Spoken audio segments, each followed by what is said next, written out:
So yeah, like let's get started, guys, without any further ado. Before that, a quick formal introduction on my end. My name is Mohammed Shoaib, and I'm a cybersecurity trainer certified from EC Council. EC Council is the leading organization for cybersecurity domain certifications. Okay, and the demo that we have today is on the first foundational course called Certified Ethical Hacking. Okay, and the version of this course that is running at the moment is version 11, the latest one. Okay. So again, before we get started, this is a common question that I usually ask students, again, to understand their perspective on this topic. So again, guys, don't worry, even if you don't know the answer or if you're not sure about it, still just try to initiate and let's keep the session a bit interactive and fun rather than just keeping it one-sided. So a quick sample question, like according to you, in your perspective, what do you think hacking is? Anyone? Again, guys, don't worry, I am not asking for any definitive answers or exact to the point answers. Whatever comes to your mind, okay, whatever you think hacking is, please let me know. Anyone?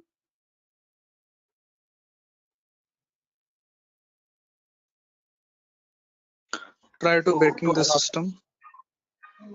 Trying to breaking the system, is that breaking, right? I mean, did I get it right? Break into To the system access is, Yes, try to to access your personal things like computer, mobile.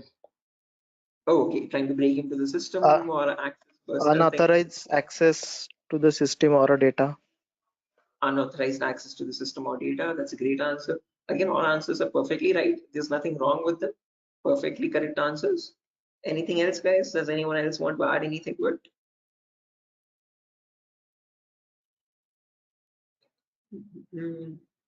Right, perfect. No worries, guys. Thank you so much for those answers. Those are exactly right. There is nothing wrong with them. Okay, but if I had to just add upon that hacking, that definition, I would add it as hacking is the procedure of trying to gain access to information systems. Okay, these information systems could be anything. They could be from as small as a mobile phone to as big as a web application server or a database or the cloud organization as well. Okay, and this is done without the permission or without the consent and knowledge of the person owning those systems. Okay, so if those systems belong to a third party person, that person does not know that someone is trying to gain access to their information or the data. Okay, and this is usually performed by hackers for their own benefit. So once they get access to the systems, they can steal the data, destroy the data, or sell the data as well to other third party vendors. Okay. Now, depending on this definition, we easily understand that hacking is a malicious job. It is a criminalistic task. If it is such a bad thing to do, why do we have a course called ethical hacking? Is the second question. Because ethical is something which is legal, which is allowed. And how can it stand beside the word hacking, which is completely contradictory? So to define ethical hacking, on the other hand, this is the procedure of trying to find vulnerabilities. Okay, a vulnerability is nothing but a flaw or a loophole in the information system. So usually manufacturers might make mistakes somewhere here or there in the coding of the application. Okay, so that gives rise to something known as weaknesses in the information system, or in technical terms, it is also called as vulnerabilities. Okay, and this vulnerability finding or the process of trying to find these vulnerabilities is done with the consent and permission of the organization. Okay, so this is done in order to report it back to the target, okay, or to the authority, so that they can apply the appropriate patch for it. And once a patch is applied, that vulnerability is closed. It closes the doorway for the hacker to cause any harm. So thereby, with ethical hacking, we're trying to increase the security of the organization rather than cause any harm. Okay. So that is the main difference, guys, between hacking and ethical hacking. Where in hacking, we are trying to find, again, the hacker tries to take advantage of those vulnerabilities and tries to get information access.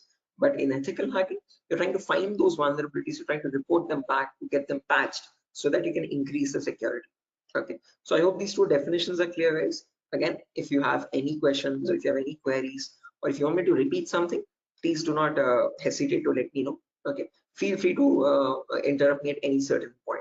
Okay, so now, depending on these two definitions, guys, of hacking and ethical hacking, we can categorize the types of hackers. So basically, there's three types. There's someone known as a black hat hacker, a gray hat hacker, and a white hat hacker.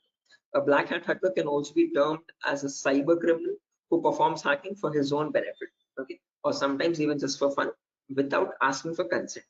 On the other end of the scale, we have the white hat hacker. Okay, white hat hackers are also known as ethical hackers or penetration testers. These are the people who abide by the laws and policies of the organization, and they work hand in hand with them to find the vulnerabilities and report it back. They do that so that they can secure the infrastructure rather than causing any harm. Now, in between, there's a third category, also known as gray hat hackers. Now, from the name itself, you can figure out they have some qualities of the black hat hacker as well as the white hat hacker, hence a mixture. Okay, so like a black hat hacker, they don't ask for permission before finding the vulnerabilities, but once they find the vulnerability, they report it back to the organization. Okay, and that is done in return for a bounty. A bounty is nothing which benefits them. It could be a financial reward or a reputational reward, anything which benefits them or their careers. Right. So all these three types of hackers, whether it be a black hat hacker or a gray hat hacker or a white hat hacker, they perform hacking or ethical hacking in a certain number of steps. Okay. And those steps collectively are called as hacking cycle or cyber kill chain. Okay. Now let me list those steps out one by one so that we can have a clear picture of what the whole course is about, and then we'll briefly discuss about all of them. Okay, so you can ask your questions regarding those. Okay, so the first step that you perform in hacking cycle or cyber kill chain is known as information gathering. Now, certain organizations term this step in different names. They can also call it as reconnaissance or footprinting. Second step is known as scanning. It can also be referred to as enumeration. Third step is gaining access. Fourth step is maintaining access. And the last step is known as reporting or clearing traces. Now, the reason I've specifically mentioned "or" in the last step over here is because that is where it makes all the difference between the white hat hackers and black hat hackers. If you're a white hat hacker or an ethical hacker, you would perform the first 4 steps, and then you would generate a report with all the vulnerabilities and the solutions for that and submit it to the organization. But if you're a black hat hacker, obviously you're not going to submit the vulnerabilities, but you're going to take advantage of them. You're going to attack the system, get access to the data, steal the data, and then remove all the evidences, which is nothing but clearing the traces or removing the footprints. Okay, so any questions or doubts, guys, up to this part before I proceed further into the technical part? Any queries or any confusion at the moment? Again, guys, I hope the audio and video is fine. Any issues with my audio or video? Okay. What is this enumeration, sir? Again, yeah, we'll be coming to that, guys. We'll discuss each of these steps one by one so you have a better understanding of what all of them are. Okay, at the moment, until now, here there are no questions, right? Because I guess there's some issues with the audio or video. Some people are exiting and rejoining again. Any issues, any technical issues with my audio or video at the moment? Okay, perfect. Sir, your voice is breaking. Oh, my voice is breaking. 1 second, guys.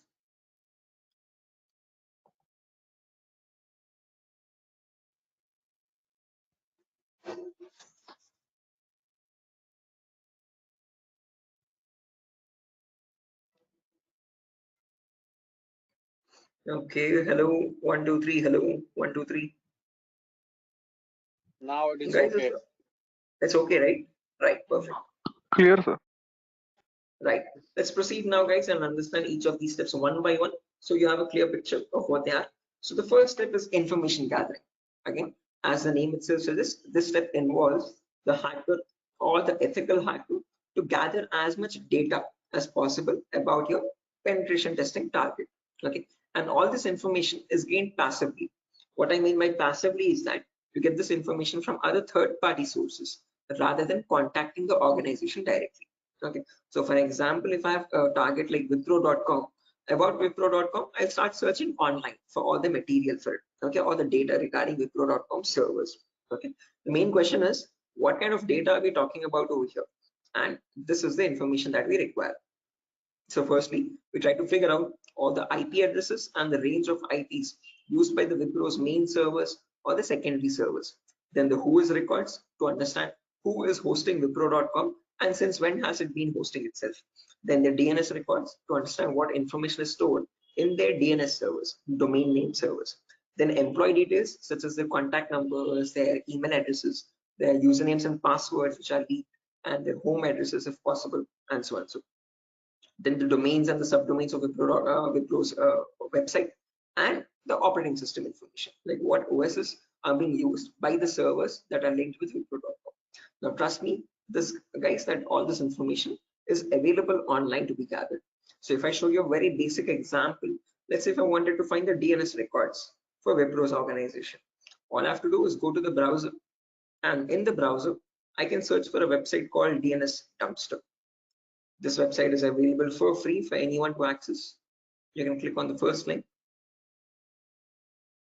and over here you can just search for Wipro.com, and you can click on search, and now this is going to fetch and give you all the information about the Wipro's DNS servers. So first things first, it tells you where the Wipro servers are being located on the geolocation map. So it tells us that there are 4 DNS servers for Wipro. As you can see, these are their host names, exact host names, and these are the exact public IPs. These IP addresses are very important for a hacker or an ethical hacker to proceed with the further steps of scanning and enumeration. Okay. After that, we can see that there's the host record telling us what are the Wipro servers IP addresses and the subdomains IP addresses. So this is the main Wipro.com server, which is being hosted on the IP 66.7.148.227. Again, this information is very relevant for a hacker or an ethical hacker to proceed further. Further down, you can also see it also gives us the complete network topology. So this is how Wipro servers are connected to one another, and we have the whole network topology with the host names and their IP addresses. Okay, so this is basically whole Wipro's organization main server data. So again, this data is readily available, guys, for anyone to be accessed. That is not the vulnerability. Wipro themselves manually give out this data so that everyone around the world can access their servers. If this information is not given out, not many people will be able to access Wipro services and the website. Okay, the giving out of information is not wrong over here, but not checking if the information that you're giving is secure or not is the vulnerability. Okay, so we have to see that whatever Wipro is disclosing, all these servers one by one are completely secure. Okay, after information gathering is done, then we go to the next phase, which is known as scanning or enumeration. Now, one of you asked me what scanning or enumeration is. This is nothing but trying to get some extra information about the target by making active connections. What I mean by active connections is that you will directly connect to Wipro servers, and from them you will try to fetch the information. Okay. Similarly, when we talk about enumeration, that is about gathering as much information as possible about all the services that are running on the target organization. So in a Wipro's organization, you might have DNS servers, DHCP servers, SNMP servers, Telnet servers, SSH servers. These are the multiple servers, multiple web servers, or multiple other organizational servers. So about each of that server, you need to get information, like what version of services are they running and what applications are they running. So enumeration is trying to gather information about all the servers one by one by making active connections with them. Okay, so you're directly going to ping those servers and you try to fetch the information from them directly rather than contacting any third-party organization. Now, when we talk about scanning or enumeration, there are 3 types of them. There's something known as network scanning, then port scanning, and then finally vulnerability scanning. In network scanning, we can try to figure out on the target network what all devices are active. Okay, so what operating systems are they using, what servers are available, what client operating systems are there. So trying to understand what all devices are they using, IDS, IPS, routers, switches, what all devices are there. On those devices, then you perform port scanning. Port scanning is where you try to figure out what ports are open, and on those ports, what services are there running. Okay, what applications are there running. Then finally, you perform vulnerability scanning to figure out on those services, are there any vulnerabilities? Are there any weaknesses that you can attack on? So during this phase, we'll be using 2 important tools called Nmap and Nessus. So if I just search for enable Nessus over here, this is the tool that is used in organizations as well. So if I click on the first link, as you can see, this is Nessus Professional. If I click on buy, it's around $4,000 for 1 year subscription. Okay, quite an expensive tool, and this is the same tool that is used in real-time scenarios. So we'll be working on the same tool in our classes as well. We'll try to understand how to use this tool and how to run or perform vulnerability scanning. The reason why I'm showing you all this is just to make you understand that we will be using real-time scenario tools. Okay, whatever is used in organizations at the moment, we are up to date with those tools. Okay, after if I show you example, as you can see, I have the NSS installed on my system over here. I'll show you how you can install on your system as well, and you can see you can perform various types of scans, and once you scan a system, it shows all the vulnerabilities one by one, the critical vulnerabilities or medium vulnerabilities, information based vulnerabilities. Again, don't get too confused, guys. We'll again learn how to understand this report. What are these vulnerabilities? What are these different levels of vulnerabilities? We'll understand all that. Okay, but basically NSS is a tool which can perform network scanning or port scanning and try to understand what vulnerabilities are there on each and every system. So this is an automated tool. We learn how to perform automated testing and get a report from it. Once you get a report, you need to perform manual testing also. Okay, and that is nothing but our next phase, which is gaining access. Okay, so this is a huge concept. It covers a vast variety of topics, guys. We'll discuss them one by one. Okay, so the first topic that we'll be learning in gaining access is system hacking. So in system hacking, we'll understand how we can crack or bypass a Windows operating system password. So if you have Windows 7 or Windows 8 or Windows 10 or Windows 11, does not matter. Okay, whatever operating system you have, how do we crack that operating system? How do we get the information about their passwords? If you are unable to get the passwords, how can we bypass authentication and get access to the internal files is what we learn in system hacking. After that comes malware attacks. Malwares are nothing but, in short, malicious softwares. So we'll practically learn how to create each of these malwares, whether it be viruses or worms or trojans, spyware, whatever it be.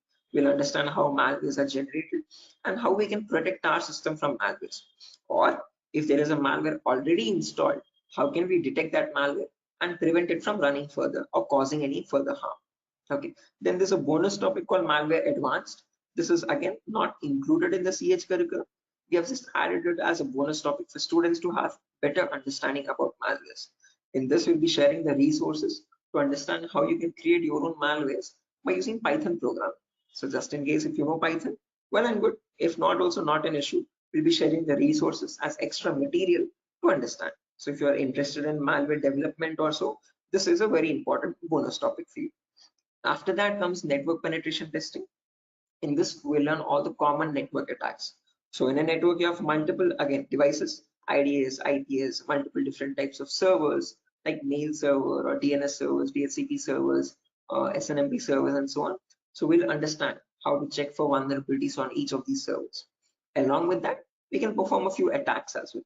Sniffing attack, man in the middle attack, denial of service attack, or distributed denial of service attacks, DDoS. Okay, and hacking Wi-Fi routers, trying to crack the password of Wi-Fi routers and getting access to those routers.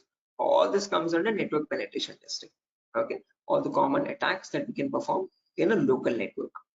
After that comes social engineering, where we learn how hackers create fake websites. Okay, whether it be facebook.com, instagram.com, twitter.com, or flipkart.com.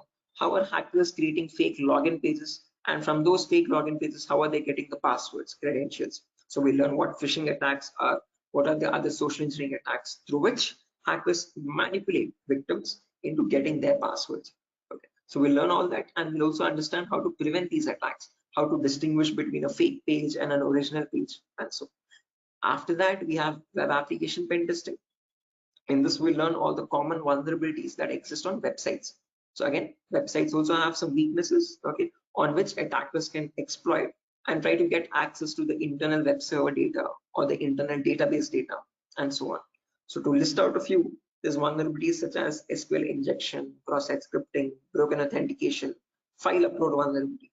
Now, might sound very technical, guys, but these are the weaknesses using which hackers can get access to your information, to your passwords and usernames. Okay. After that, finally comes hacking mobile phones, where we learn how we can hack an Android phone and get access to that Android phone remotely. After gaining access is done, then we have maintaining access and maintaining access, reporting and clearing traces, where we learn how we can maintain persistent connections. So if the target is restarting his system or shutting it down and starting after a very long time, how do we get access to that data? how do you still stay connected to the victim machine, is what we learn in maintaining access. After that comes the reporting of clearing traces, where I'll show you how you can generate a report and submit to your client or submit to your organization, or how do you remove the evidences. So this course is designed in such a way where we learn both the perspectives of a black hat hacker as well as a white hat hacker. Okay. And it's designed in a completely practical way, no theoretical nonsense. Every day we'll have a class for 1 hour where the first 20 minutes we'll discuss the theoretical part, understanding what that attack is or how to prevent that attack.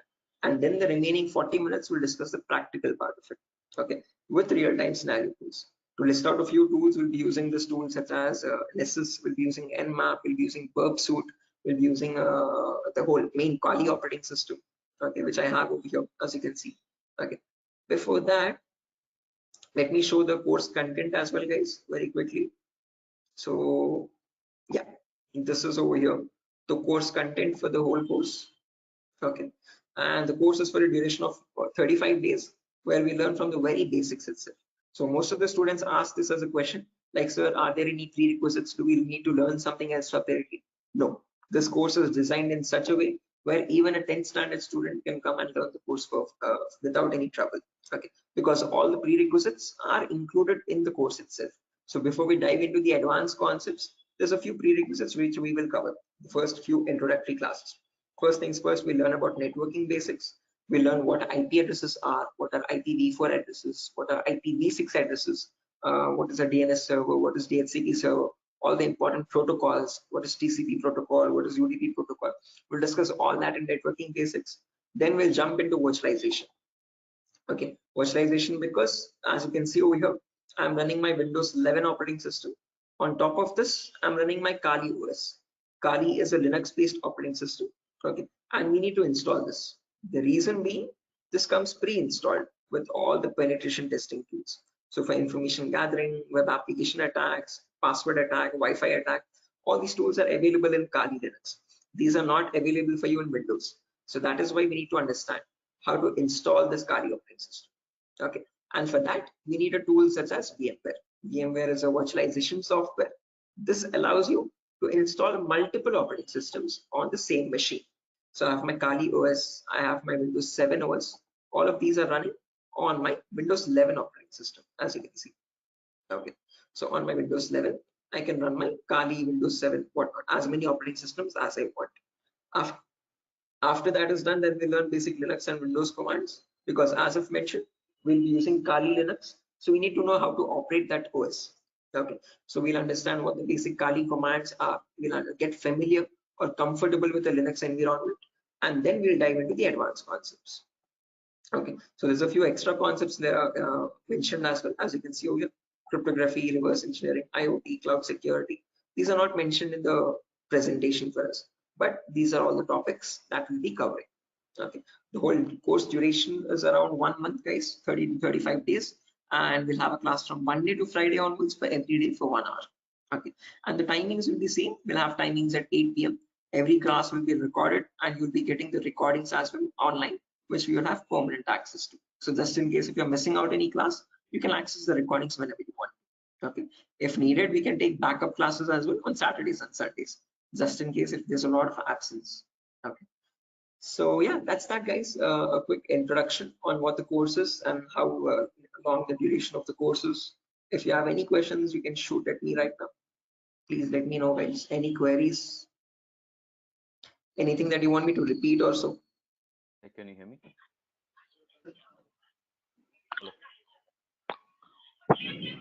Hello. Yeah, hi.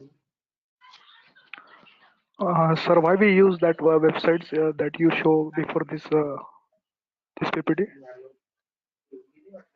Sorry, Yogesh, I didn't get your question. Can you please repeat? Sir, we as you said that we use some websites for ethical hacking. So that website that you opened before this PPT, I'm asking about that Yeah. website. The DNS dumpster website, as you can see over here. This is for information gathering, trying to gather information about any certain client. So before we perform hacking, it's very necessary that we know all the data about that organization or the data about that target. So in order to get that data, we have to visit these third-party websites. Okay. Sometimes your organization might not give you that data sufficient for us. Okay, that is why we need to gather that information from other third-party sources, websites like DNS Dumpster and so on. Okay, the more the data you have, the more possibilities you have to attack the system. Okay, the more attack vectors you can find or possible paths you can find to attack the system. Okay. So that is why it is necessary to access these websites and get the data about our target from these websites. Okay, okay, so understood. Right. Any other questions, guys?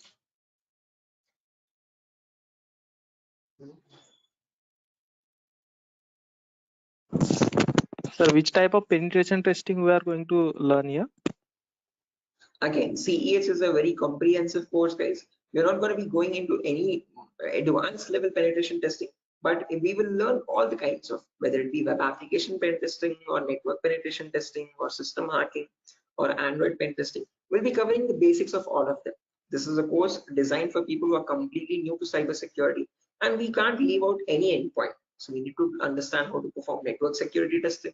We need to perform web security testing, Android security testing as well, and Windows or Linux security testing as well. So we'll be learning all of them one by one. Okay, we'll be covering each and every endpoint that is left, as you can see over here in the course content.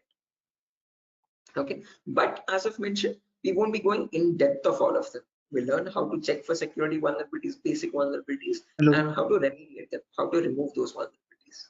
Okay, if you want to learn about any advanced after CEH is done, then you can go with advanced courses such as web application pen testing for bug bounty. This course is specifically designed only for website security testing. So in this, we'll be going with OWASP Top 10. Okay, this is an organization which gives you the list of necessary vulnerabilities that you have to test for, and this course only focuses on web applications, nothing else. Okay, so after CEH is done, then you can choose a specific domain, and depending on your interest, you can choose your specialization. Okay, whether it be website security or Android security or network security or cloud security and so on. So Okay, sir. Thank you. right. Any other questions, guys? No, sir. Right. Okay. After So course completion, certification provided. yes, if anyone is interested in writing the CEH certification as well, we provide support for that also. There's complete pass guarantee. So I usually handle the certifications myself. So if you're planning on writing a So this is certification, job guarantee. this is what? Sorry. Job guarantees. Sorry, I didn't get you guys. Can you please repeat that? Hello. After this course, is job is. He's asking Oh a yeah, placement assistance. job assistance. Again, guys, at Durgasoft, we're not going to be providing any confirm guarantee that we'll be placing you in an organization, but we'll be sharing your resume once you forward it to our consultancies. Okay, so in the price of 8,000 rupees, we are only including the course content with the course completion certificate. And if you're planning on writing a certification, we will give you certification support as well. Okay, so at that price of 8,000 rupees, we are not in contact with the complete job placement facility, but we do have few consultancies where we can give you your resumes too. Okay, once you're done with the resume preparation, I'll be helping you out in understanding how to create a resume as well, depending on a cybersecurity profile. I'll be also sharing the common interview questions, and I have a few references as well to whom I can forward your resumes. Okay, and again, we will be giving you the interview calls, and you can start attending interviews over there. Okay, again, it depends on your skill set and your practice on how well you do the interview. So we don't guarantee anything, but we will definitely show you where you can start applying. If it's necessary, I can just give you one source now itself. You can, after your course is done, this is the common website that I usually suggest for students, jobs.null.community. This is a website only specifically for cybersecurity job roles. Okay, nothing else. As you can see, null jobs. This is the website. Okay, and these are all the different domains, and you can start searching over here. So if you're a complete fresher, just click on freshers or internships, and these are at the moment these are the available placements. Okay, so for internships, okay, if you're not into internships, you want a specific job role, you can start applying for VAPT, vulnerability assessment and pen testing. These are the ones at the moment for cybersecurity. After the course is done, you can start applying over here also. So this is one website that I suggest to most of the students once the course is done, so start applying for jobs. Okay, so again, how well you do, it depends on your skill set and your practicing, guys. Okay, and this website is specifically only for cybersecurity jobs, nothing else. Okay, any other questions, guys? No, sir. Thank you. Right, again, if you practice properly and if you're done with the course, guys, and if you're thorough with all the concepts, getting a job in these portals is not that tough. Okay, there's a lot of students from our previous batches as well who have searched for jobs in this nuns.job.co.in, and they found their internships and their jobs. Okay, so again, as I've mentioned, once you sit for the interview, it's all on you. Okay, so it depends on your preparation of how well or bad you do. So we can't guarantee anything, okay, because that's on your skill set, but we can at least show you where you can start applying for jobs. Okay, so yeah, that's that, guys. Nothing further for our session today. And yeah, if you have any queries, again, over here is my number, just in case if you have any queries, technical queries, you can let me know. This is the number over here, 768-006-9768. Hello. Hello. Yeah, I can hear you. Prabin, I can hear you. Yeah. So I just wanted to know. Actually, I'm a working professional. I'm Right. I'm working on the front end side, but wanted to move into this domain. So, what suggestions could you, give me on that side? Again, same, I would recommend if you're completely new to this domain, go with Certified Ethical Hacking, CH version 11. This is a foundational course for people completely new so you'll be learning everything from scratch. After that is done, if you possible, if you have time and financial permits you can write the certification as well from EC Council. So there'll be a CH examination for 125 questions. Okay, and if you give 75% of them right, you get certified from EC Council. You get a certificate from the US organization. Okay, so that adds edge to your resume. If not, if you are not, again, certification is quite costly. It's around $500. So if you're not planning on writing the certification, I would recommend doing some extra advanced courses as well after CH is done, and then add that at least to the resume to build some edge again. Okay. Okay. And is there any coding involved here, or is it completely into, the No, security part? not at all. In CEH, you don't have any requirement for coding level language. But if you're planning on going for some advanced courses like web application pen testing or profile security testing, there you might need to have some basic knowledge. Okay. So when we talk about web application, it is necessary that you have basic knowledge on HTML and JavaScript. Okay. But when we talk about CEH, the foundational course, for this we have no requirement for any coding level language knowledge. Okay. And what kind of roles we can apply after the completion of this course? Like someone is if having 5 years of experience and he has transited into this particular cybersecurity, what kind of roles would be available? Again, as you can see over here, these are the roles that you can start applying for. VAPT assurance lead, VAPT senior security analyst, cybersecurity consultant. These are all the job roles. Penetration tester, security analyst, or monitoring job roles, and so on. Vulnerability Okay. assessment tester. These are the job roles you can start applying for. Okay. Cool. Thanks. Right. Any other questions, guys?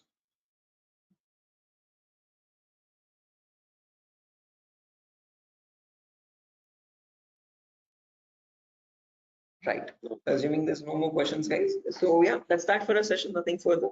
Again, we'll be starting the course from Monday onwards, guys. Tomorrow and day after tomorrow, we'll be having the same demo. So just in case if you have joined late also, you can join tomorrow as well at the same time. And if not, you can directly join the course on Monday. Okay. If you have any further technical queries, guys, here's my contact number as I've mentioned already. Although if you have any queries regarding the course date or again course fees regarding that, you can contact the institute. Okay. So yeah, that's that, guys.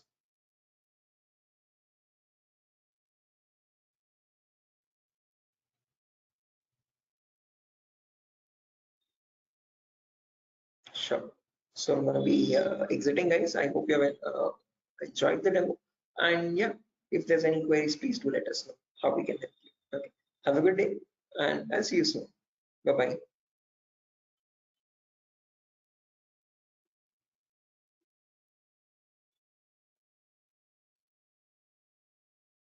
Thank you, guys. Thank you.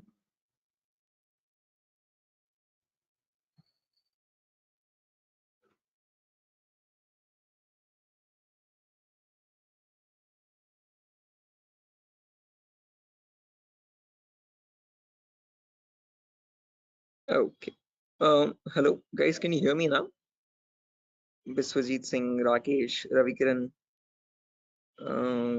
Maman, Shiva, Sujata. I hope I'm audible now, guys. Yeah, Biswajit. Can you hear me now? Yes, we can. Right, perfect. So let's just wait for 2 more minutes, guys, for the other people to join as well. And then we'll be starting the session. Until then, if you have any queries or if you have any questions before we start the session, you could please let me know.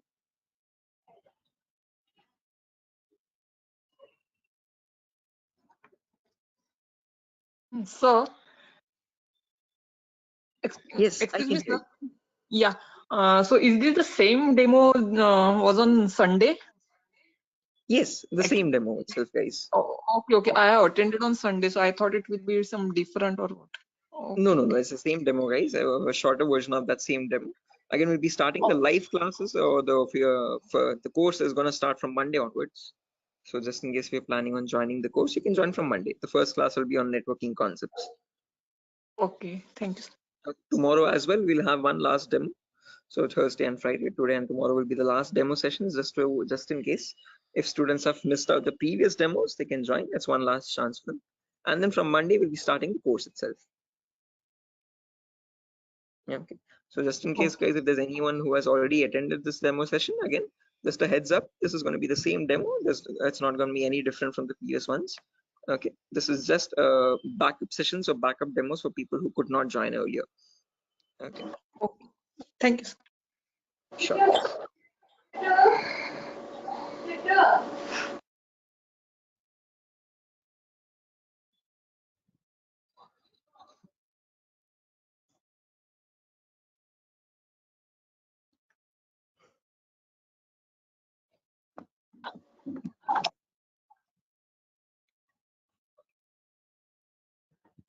Sir, it means I can directly join on Monday because yesterday I was also present.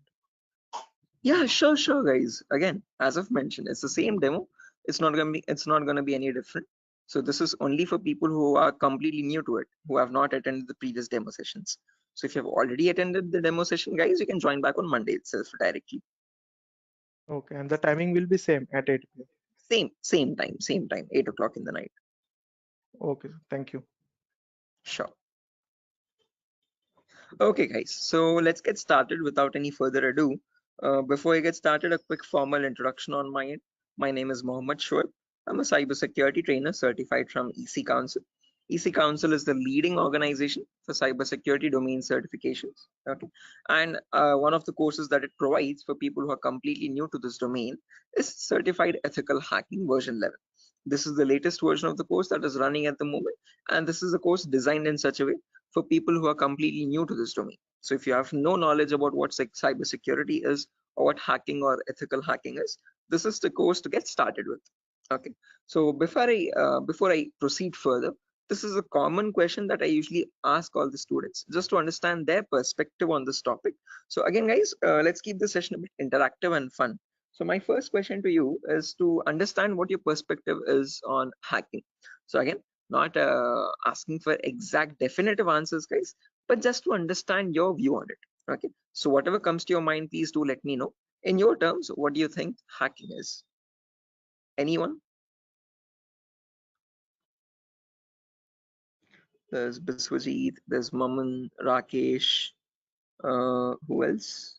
Shafiuddin, Shiva. Hello, Yeah, Biswajit, I can hear you. sir. Actually, according to me, hacking means to hack the information of organization or any systems. Right? Yeah, hacking information or getting access to the information of organization systems. That's a good answer, Biswajit. Anyone else, guys, who wants to add anything to that? That's a perfectly right answer. There's nothing wrong in it at all. Perfectly all right. Any other additions to that, guys? Anyone who wants to append anything to that answer?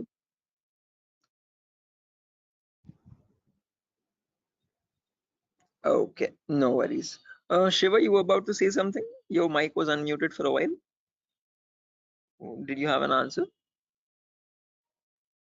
Okay, no worries, guys. So let me just add on with Biswajit's answer. So if I had to define hacking on, depending on using on his words itself, hacking is nothing but the procedure of trying to gain access to information systems. Okay, now these information systems could be anything. They could be as small as a mobile phone to as big as a database or a web application server or cloud organization itself. Okay, and this gaining access to these devices is done without the permission and the consent of the person owning those systems. Okay, so the organization who owns those systems has no clue that someone is trying to gain access to their data. Okay, and this is usually performed by hackers for their own benefit. So once they get access to the data, they can steal it, they can destroy it, or sell it on the dark web to other third-party vendors. Now, if hacking seems such a malicious job, why do we have a course called ethical hacking? Is the second question. Because ethical is something which is completely legal. And how could hacking become legal now? That's the main question. So when we talk about ethical hacking, on the other hand, guys, this is the procedure of trying to find vulnerabilities. Okay. A vulnerability in simple terms can also be called as a weakness or a loophole in the information system. And using these weaknesses only, hackers try to get access to the target informations, target information systems data. Okay. So your job as an ethical hacker would be to find these vulnerabilities before a hacker does. And this is done with the consent and permission of the organization. So once you find these vulnerabilities, you have to report it back to the organization so that they can apply the patch for it. And once a patch is applied, you're thereby increasing the security of infrastructure and preventing hackers from causing any further harm. So with ethical hacking, you're trying to increase the security and make the infrastructure much more secure and stronger compared to what hacking is. Okay, where you're trying to exploit vulnerabilities. Okay. So you see, are these two definitions clear, guys? Like what is hacking and what is ethical hacking, and how are they different from one another? Because most of the students have a misconception that both these terms are one and the same. No, guys, we're not going to be performing hacking. We'll be learning ethical hacking in the course. Okay, we won't be exploiting the vulnerabilities, but we'll see how to search for them, how to find them in an organization's systems, and how to report them back to the organization. Okay, so that we can prevent hacking from happening. Now, depending on these two terms, guys, we can categorize the different types of hackers as well. So we have someone known as a black hat hacker, then we have someone known as a white hat hacker, and in between there's someone known as a gray hat hacker. Okay, so firstly, the first category is black hat hackers. These people are also commonly referred to as cyber criminals. Okay, these are people who perform hacking for their own benefit, and they do this by asking no consent at all. On the other end of the spectrum, we have the white hat hackers, who are also termed as ethical hackers or penetration testers. Now, these people perform ethical hacking, or in simple terms, penetration testing, to find all the vulnerabilities in the organization. And they do this by asking for consent and by following all the laws and policies set by the organization. So they do not cross any line, they do not perform exploitation of any vulnerabilities, they only work to increase the security of the organization. Now, in between white hat hackers and black hat hackers, there's someone else known as a gray hat hacker. Now, as the name itself suggests, these people have both the qualities of black hat as well as a white hat hacker. Like a black hat hacker, they don't ask for permission before finding the vulnerabilities. But once they do, once they find the vulnerability, like a white hat hacker, they report it back to the organization. Okay, they don't take advantage of it, they don't exploit it and try to attack the system, but they report it back so that they can help the organization. But it's a give and take relationship, so it's a there's kind of a bargain over here. Okay, the catch is that these gray hat hackers ask for a bounty in return. Okay, a bounty is anything which benefits them, so they could ask for some prize reward, or they could ask for some reputational reward, anything which benefits their career and profile. Okay, and that is why in simple terms they are also known as bug bounty hunters. They find bugs in return for a bounty. Okay, so they are hunting for bugs. Okay, now all these three types of hackers, whether we take black hat hackers, gray hat hackers, or white hat hackers, they perform hacking or ethical hacking in a certain number of steps. Okay, and they follow a procedure, a systematic procedure. That systematic procedure is known in simple terms as hacking cycle or cyber kill chain. Okay, various organizations categorize these steps into various numbers, but if I had to summarize it up, there are 5 important steps in hacking cycle or cyber kill chain. Whether you take a black hat hacker, or a white hat hacker or any kind of a hacker, he needs to follow the same procedures as well. Okay. Now let me list them out first, and then we'll discuss in detail about each of them, so you have a clear picture of what the whole course is about. Okay. So the first step is known as information gathering. It can sometimes also be referred to as reconnaissance or footprinting.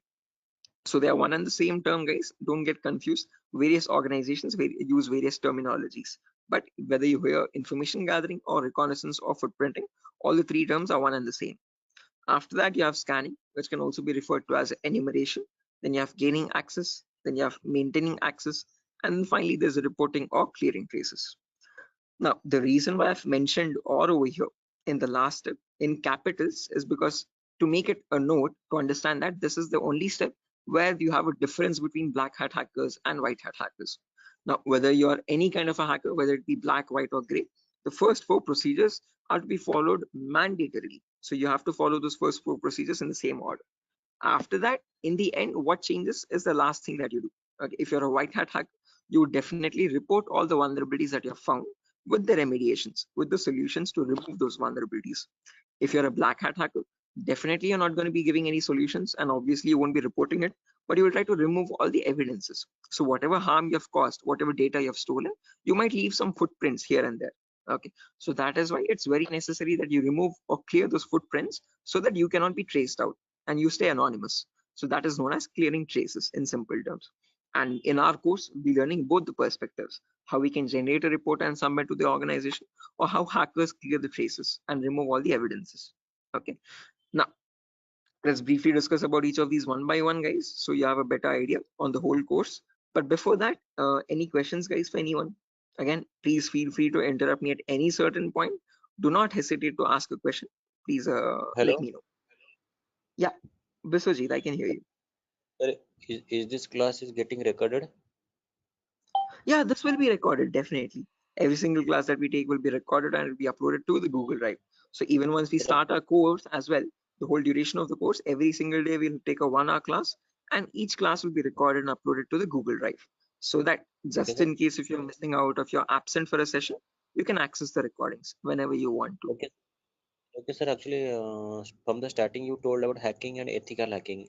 So, Mhm. could you please briefly tell me? Hacking means like you're hacking the particular some credential information, like something personal information you are hacking. But ethical hacking was that I did not get it properly.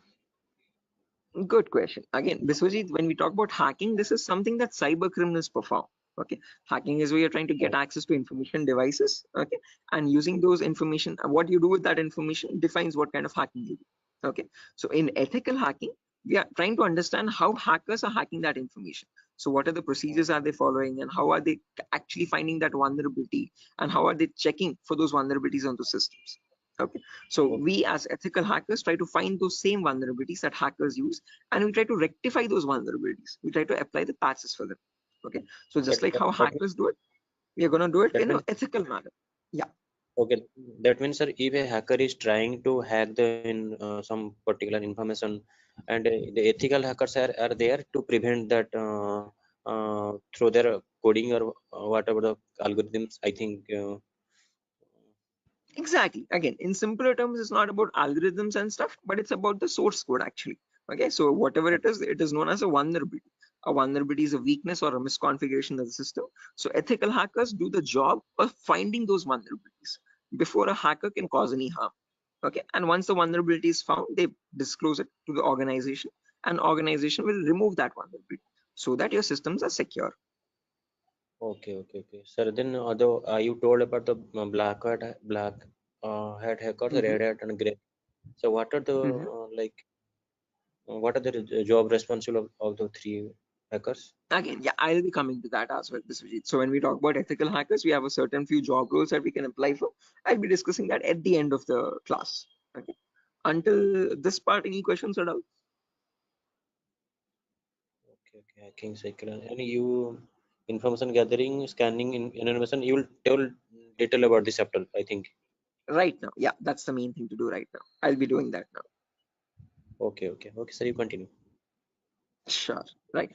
Anyone else, guys, who has any other confusion or any issues with the clarity? Mamun, Shafiuddin, Shiva. Right. Okay. Now let's briefly discuss about each of these terms, guys, one by one, so that you have a better picture of what we are going to be discussing in the course as well. Okay. So the first step is information gathering. Okay. As the name itself says, information gathering is nothing but trying to gather as much data as possible about the target organization. So if we take our client, for example, Wipro.com, for the time being, we need to gather information about Wipro servers. Okay. Now the main question is, what kind of information are we talking about over here? And this is the information as follows. Okay, so we try to gather information such as the IP addresses or the range of IPs used by the Wipro servers, then the who is records to understand who is hosting Wipro's website, and since when it has been hosted, when was it last updated, when will it expire, then the DNS records to understand what data is stored in the DNS servers, then employee details such as the contact numbers, email addresses, usernames and publicly leaked passwords, and domain names of the Wipro.com, subdomains of Wipro.com, and operating systems. So what OSs are they using in their organization? So if I give you a very basic example, I can just go to my browser, and in the browser I can search for a website called DNS Dumpster. This is a common website that I usually show in the demo sessions. So if I search for DNS Dumpster, I get the first link. Now this is an example of information gathering. So you're trying to gather information about Wipro.com from other third-party sources. So right now in this step, we are gaining an information passively. What I mean by passively is that we are not contacting Wipro.com directly, but we're trying to gather information about Wipro.com from other third-party sources, such as DNS Dumpster. Now when I click on search, I can notice this gives me all the information about Wipro's DNS servers. Okay, so at the moment Wipro has 4 DNS servers with these host names and these exact public IPs. So these IP addresses are very important for a hacker or for an ethical hacker to proceed further in the further steps of hacking. Okay, after this information is given out, we can see the mail servers, we can see the DNS servers, we can see all the host records, which are nothing but the main servers of Wipro.com, the main domain name and the other subdomains, and their exact public IPs. Scroll down much further and you can see the whole complete network topology. So this is how Wipro's servers are connected to one another. Okay, so these are all the servers of Wipro. Okay, the main domain and all the subdomains, and the mail servers also, mail or DNS servers. Okay, so this gives us complete information of all the endpoints that you have to test for complete security of Wipro. Okay, now this information is given out by Wipro itself. It needs to be given out. It is mandated so that people can access their services. Okay, what that is not the vulnerability, guys. Giving out the information is not the vulnerability, but not checking if each of these endpoints are secure or not is the vulnerability. So a pen tester or an ethical hacker needs to check for each and every endpoint and see to that that on each of these servers there are no unnecessary ports running or unnecessary services running which are having vulnerabilities. Okay, so now next comes the scanning phase. So after you gather information like this about a target organization, then we go with the scanning phase. Okay. Scanning is where we get some extra information by directly contacting the servers. Okay, so to gather more information by making active connections with the direct target. So in this phase, we'll be using 3 types of scanning. There's network scanning, port scanning, and vulnerability scanning. In network scanning, we try to figure out on the target network, on the target organization, what all devices are being used. So if we take Wipro, for example, in Wipro's company or in Wipro's office, what all devices are being used? What servers are they using? What firewalls are they using? What IDS, intrusion detection systems or intrusion prevention systems are they using? And what all services are they using? DNS, DHCP, and so on and so. Okay, once we know that, then we perform port scanning to figure out all the services as well and their version details. So if they're using DNS service, what version of DNS are they using? If they're using mail services, what mail services are they using and what versions are they? Okay. Finally, perform vulnerability scanning to find the weaknesses on those servers. So if there's any application with an inbuilt weakness, or if there are any misconfigurations like weak password or default unnecessary ports open, all that comes under vulnerabilities. So we scan for vulnerabilities by using some automated tools. Okay. So if I go to the browser now, I can show you one of the very important tools, which is Tenable Nessus. So this is the same tool that is used in organizations, guys. As you can see over here, quite an expensive tool as well. If you click on buy, You can say it's around $4,000 or so for 1 year subscription, and we shall be using the same tool in our lab setup in our classes. So let me show you how the tool looks like. Admin password. Yes. So again, default password, default credentials, policies, scan templates. So this is how your Nessus tool looks like, guys. So this is capable of performing your network scan or port scan or vulnerability scan, and gives you the list of vulnerabilities. So once you perform a scan, it shows you in your network whatever devices are there, what vulnerabilities are there on those devices. So it categorizes the weaknesses on the system in 5 levels: information, low, medium, high, and critical.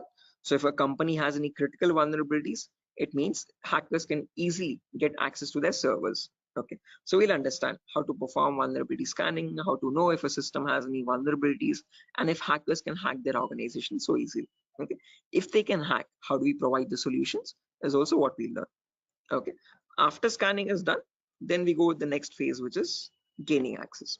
Now this is a huge concept, guys, covers a lot variety of topics, and these are the topics as follows. Before I proceed further, any questions or doubts up to this part, guys, in information gathering or scanning?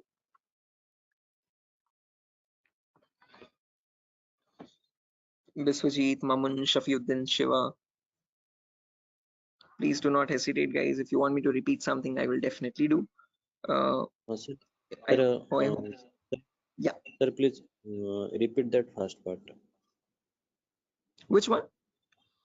Like before gaining access, you told us some gathering information. Like I understood that what if their system in vulnerability in the system, so hackers are easily hack that system. So I understood somehow.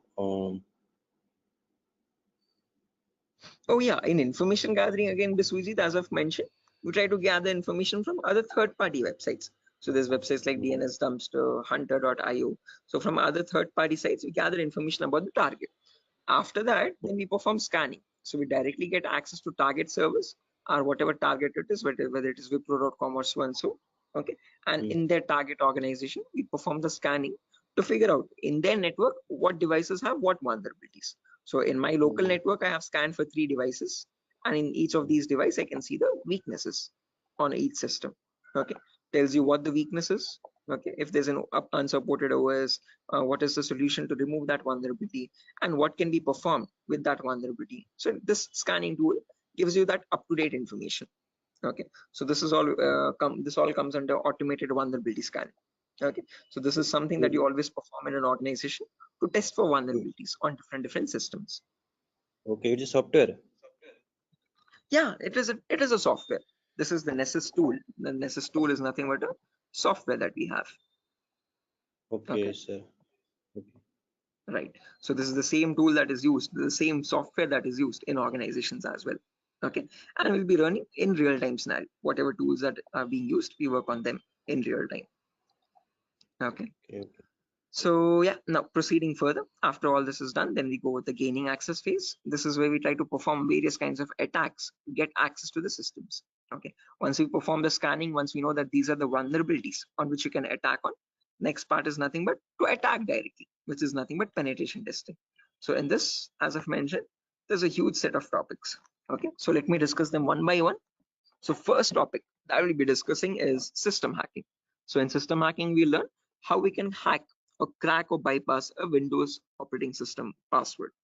So whether it be Windows 7 or Windows 8 or Windows 10 or Windows 11, doesn't matter. How do we crack or how do we bypass the password is what we learn in system hacking. So if your system is password protected, how can you crack and understand what the password is in clear text? Or if you're unable to crack it, if it is too tough to crack, how can you bypass that password and still get access to the internal files is what we learn in system hacking. After that comes malware attacks. Malwares in simple terms are nothing but malicious softwares, and we'll practically know how to create each of these malwares. So people think that viruses are on the only malicious software is available on internet, but that's a misconception. We have multiple malicious softwares. We have viruses, we have worms, trojans, backdoors, spyware, rootkit, whatnot. There's tons and tons of malwares, and there's thousands and thousands of malwares added every single day. So we'll practically learn how to create each of these malwares and how to prevent our system from getting attacked by these malwares, or how to detect for malwares on our system. Then comes network penetration testing. Okay. in network pen testing, we learn all the common network vulnerabilities. Okay, so in an organization, in a local network, there are multiple services. There's DNS service, Telnet service, SMTP service, DHCP service. These are all the services or protocols used in a common organization. So we learn how to test for weaknesses on each of these servers. And after that, we'll also learn how to perform network attacks like sniffing attack, man in the middle attack, DOS attacks, or hacking Wi-Fi routers and cracking Wi-Fi router passwords. All this comes under network pen testing. Then comes social engineering, where we learn how to crack passwords from websites. Okay, so how do hackers make fake login pages, Facebook page, Instagram page, or a Flipkart login page, bank login pages? How do hackers get your passwords from these pages? Okay, how can they create fake login pages and send them to the victims and perform phishing attacks? All this comes under social engineering. Then finally comes web application pen testing, where we learn all the common website weaknesses. Okay. Is this useful for SOC analyst role? Yeah, Shafiuddin. We'll be discussing a very basic tool called Splunk as well. That is very important for your SOC analysis role. Okay. SOC is nothing but Security Operations Center, guys, just in case if anyone is confused. Okay.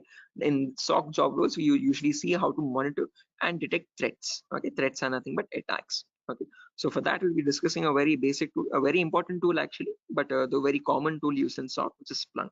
So this course is helpful for that as well. Shafiuddin. Okay, now after that, coming back to our topic, guys, as I've mentioned, we'll be discussing web application vulnerabilities, where we learn all the common website weaknesses. Now again, this might sound a bit technical, guys, okay, but these are a few common weaknesses that exist, such as SQL injection, cross-site scripting, broken authentication, file upload vulnerability, and so on. So these are the weaknesses that hackers use to get access to the web server, okay, or the databases in the backend. Okay, after that, we have hacking mobile phones, where we learn how to hack or crack an Android application phone. Okay, so how do we use Trojan attacks and get access to the Android phone remotely? Okay, after this is done, then we have two small topics, which are maintaining access and reporting or clearing traces. So this is the most important concept, guys, gaining access. After that, we need to know how to maintain persistent connections. So how do hackers maintain a connection even if the system restarts? Okay, is what is known as maintaining persistent connections.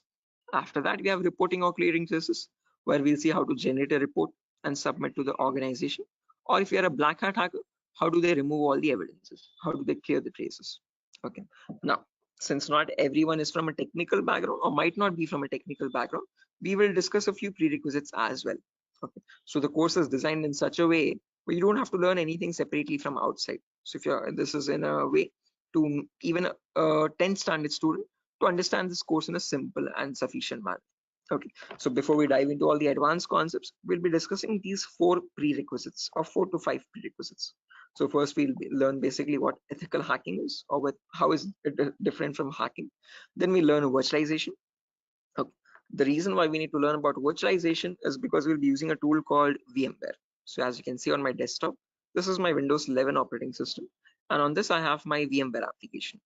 Okay, this VMware allows me to run multiple operating systems on one single machine. Okay, so as you can see, I can run my Kali OS, I can run my Windows 7 OS, Ubuntu OS, and so on. So, okay, the reason why we need virtualization is because we need to run something known as Kali Linux. This is a Linux operating system, guys. Okay, and this is very important for us because this comes pre-installed with all the penetration testing tools. Okay, for hacking tools or ethical hacking tools. As you can see over here, there's information gathering tools, there's web application testing tools, there's password attacking tools, Wi-Fi attacking tools, and so on. So these are the tools that specifically come only with Linux OS. Okay, they're not available in your Windows operating system. So that is why we need to know how to install this operating system and how to use this out. Okay, again, one good thing is this is completely free and open source. Anyone can download this operating system from the official website kali.org. Kali.org. Okay, so how to download this and how to install this is what we learn in the virtualization class.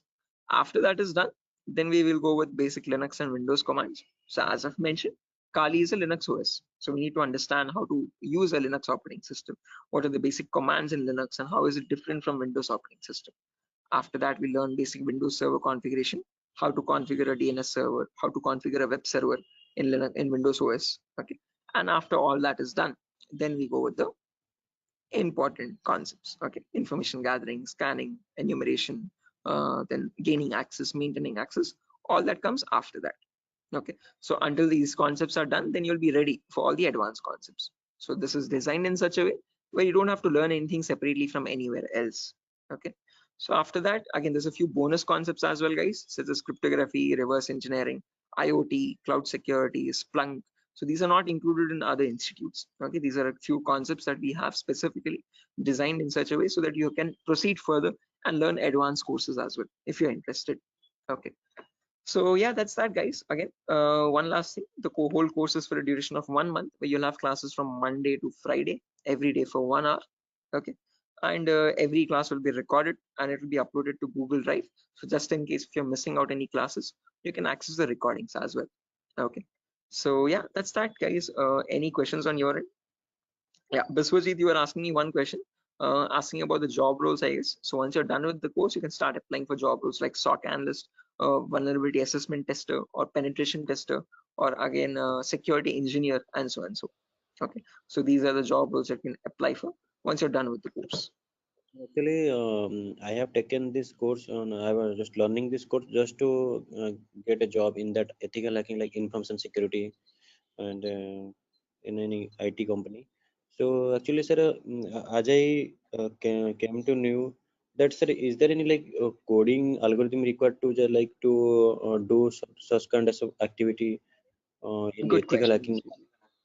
Great question. This is a very common question that is frequently asked by students, that do we need any coding knowledge required for this course?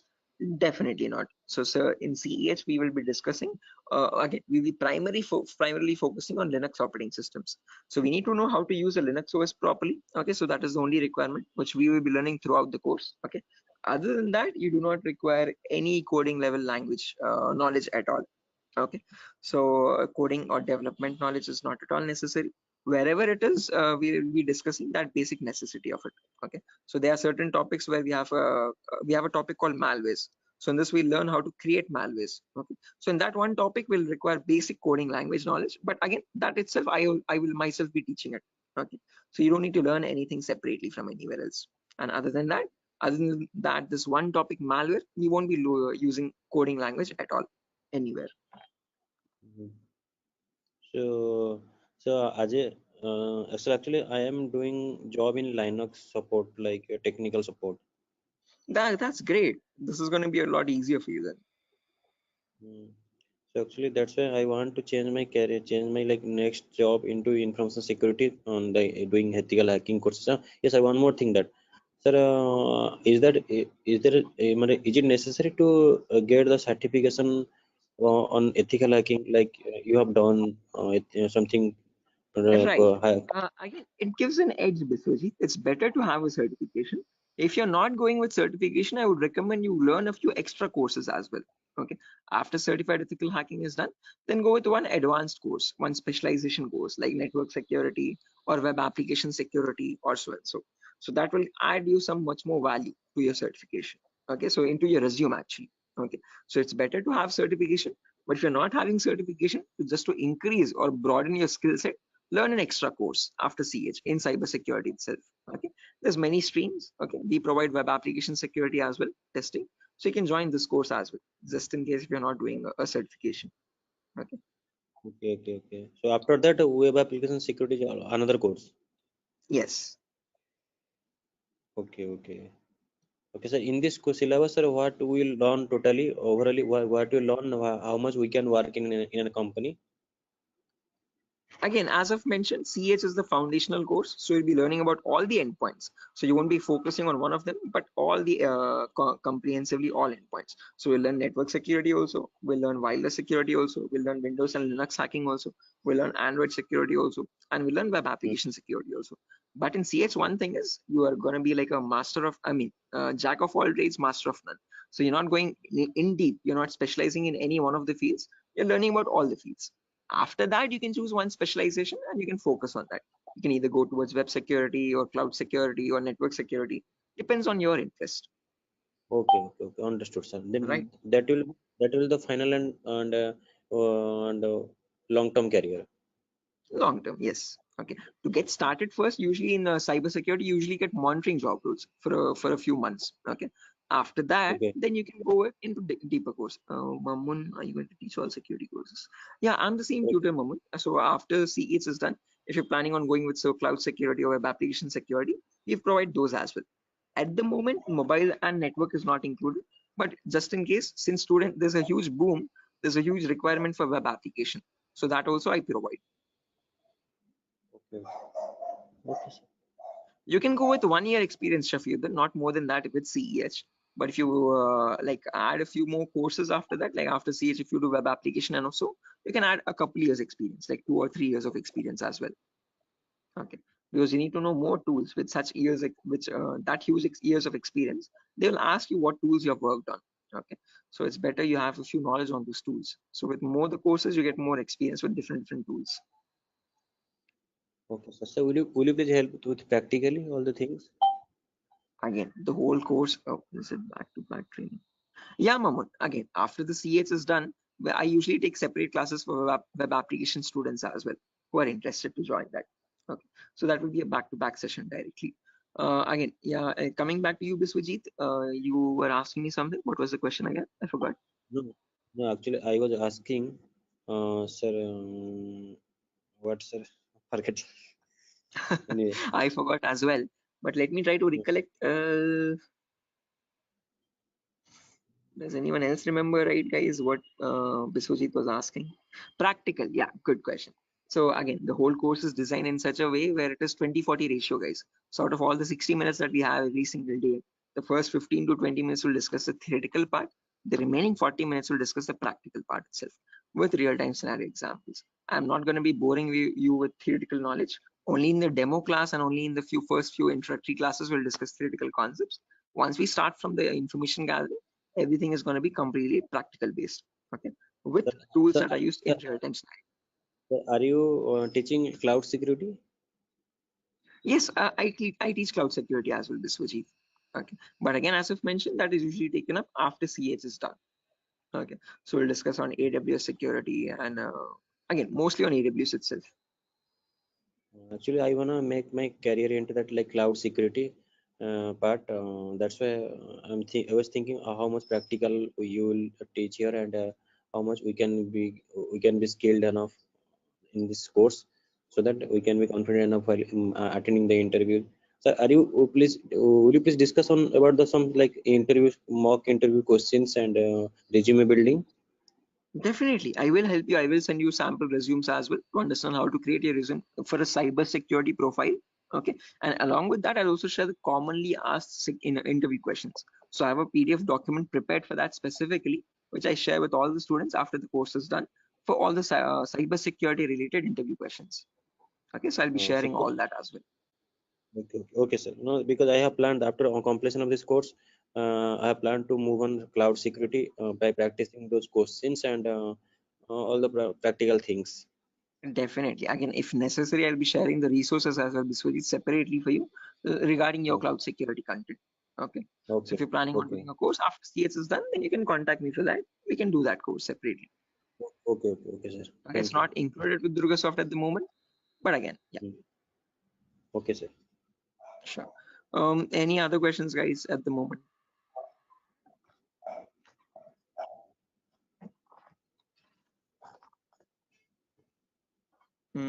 Okay, assuming there's no questions, guys, I'll be ending the session over here. And yeah, that was great interacting with you guys all, Biswajit, especially with you because you have asked a lot of questions. So I hope everything is clear and you have no more unresolved queries. Okay, and now yeah, I understood. I will follow that like recording also. If I got any doubts and demo sessions, I will ask you in the next class. definitely, sure, definitely. Again, guys, if necessary, here's my contact number as well, 76800696768. If you have any technical queries, you can contact me over here. If you have any queries regarding what other technology we should know, again, Mamun, as I've mentioned, it's better to have Linux knowledge, Linux commands knowledge, and how to use a Linux operating system, and basic networking knowledge. What are IP addresses, what are IPv4, what are IPv6 addresses. If you do not know these also, as I've mentioned, all these are included in the course itself. So these are the prerequisites which are required. But again, I have included them in the course just in case if you're not familiar with them. Okay. So there's no prerequisite for joining the course. All you need is a good laptop to run the practicals. Okay. Minimum requirement would be at least an i3 processor, oldest to oldest i3 processor, and minimum to minimum 6 GB or 4 GB RAM. If you have 8 GB, that is recommendable. Okay. Recommended. But if you have minimum 4, it might hang a bit, but it will work. Okay. So one important requirement is you need a laptop or a device for practicing, because we have a lot of practicals in the course. Okay. So other than that, nothing else is required. Okay. Just interested mindset and a device to practice on. Those are the only 2 requirements for this course. Nothing more. Okay. All right. So yeah, that's it, guys. Nothing further for the session today. If you're interested to join the course, you can join this from Monday. We'll be having the first class on Monday for networking concepts. Okay. And after that, yeah, tomorrow as well, there's another demo session. So just in case if anyone is planning to join a demo again, you can join it tomorrow at the same time. If not, we'll be starting the course from Monday itself directly. Okay, thank you, sir. Okay, guys. Good day. Thank you for joining the session. It was great interacting with you. And I'll see you soon, guys. Bye-bye. Have a good day. Thank you, sir. Good night. Thank you, guys. Good night.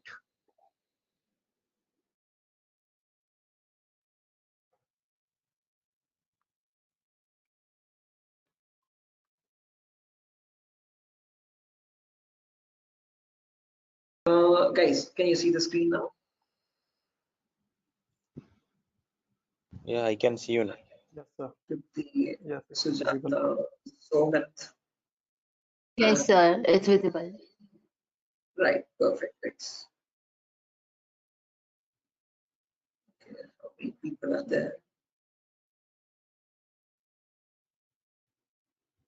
Kiran, Rakesh, Biswajit, Prashant, Shubha, Sogat. Okay, perfect.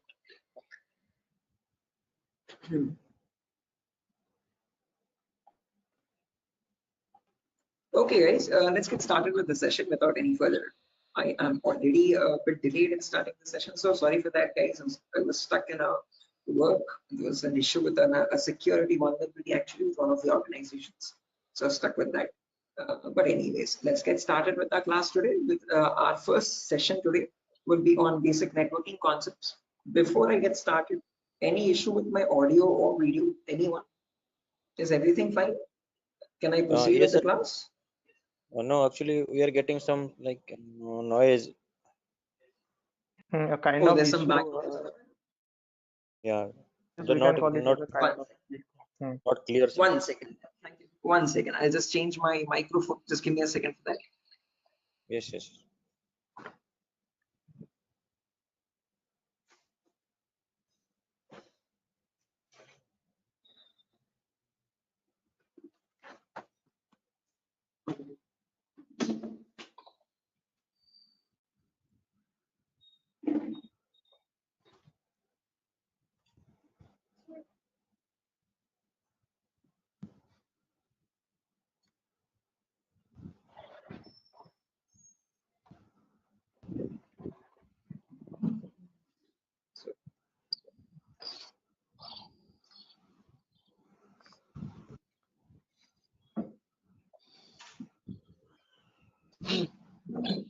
Okay. How does it sound now, guys? It is audible now. Yes, now it is clear. Sort of background disturbance, no kind of issues. Yes, yes. Perfect, perfect, perfect. Okay, guys. So let's get started without any further ado. So as I've mentioned, in today's class, we'll be going with basic networking concepts. We'll discuss what IPv4 addresses are. Okay. So before diving into IPv4 addresses, let's try to understand what a network is and what a host is. Now, these are very two simple words that you keep coming across every single day. Okay. A host is nothing but an information device. Okay. Any information device which is capable of communicating with other devices is known as a host. Okay.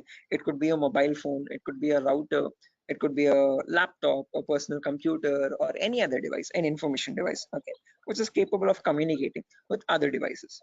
Now, when you have such devices connected to each other, okay, which can communicate with one another, that forms a network. Okay, so a network is a collection of hosts which can communicate with each other and transmit data. Now, just like how we humans communicate with one another, we have our respective names. Okay, I can address you by your name. You can call me by mine. okay, and we can communicate with one another. We have our unique identities, okay. Similarly, these information devices as well have their unique identities, okay. So when they communicate from one device, when it wants to send packet to another device, it has a unique address for each device, okay, and on that address they communicate with one another, and that address is known as the IP address, guys. IP stands for Internet Protocol. This was built by the US military late in the 1950s or 1960s, okay, and there was IP version 1, IP version 2, IP version 3. All these were unsuccessful attempts. They were you could say experimental. What successfully worked out was the IP version 4, and we are still using that in today's world also.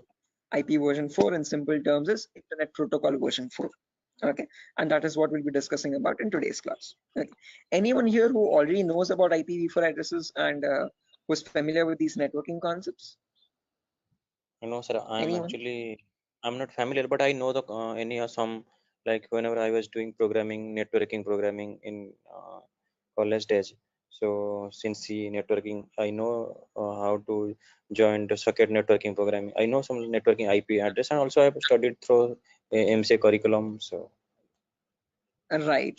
Okay, perfect. No worries, guys. Just in case, even if you don't have any idea, we'll be going from the very basics, okay, from the binary itself, okay, to understand what these IP addresses are.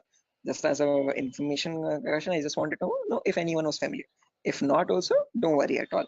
Okay. So I hope you know why we need IP addresses, guys. IP addresses are nothing but acting as an identity for each device. Just like how we have our names, you can address me by mine, I can call you by yours. Similarly, devices communicate with one another depending on IP address. Okay.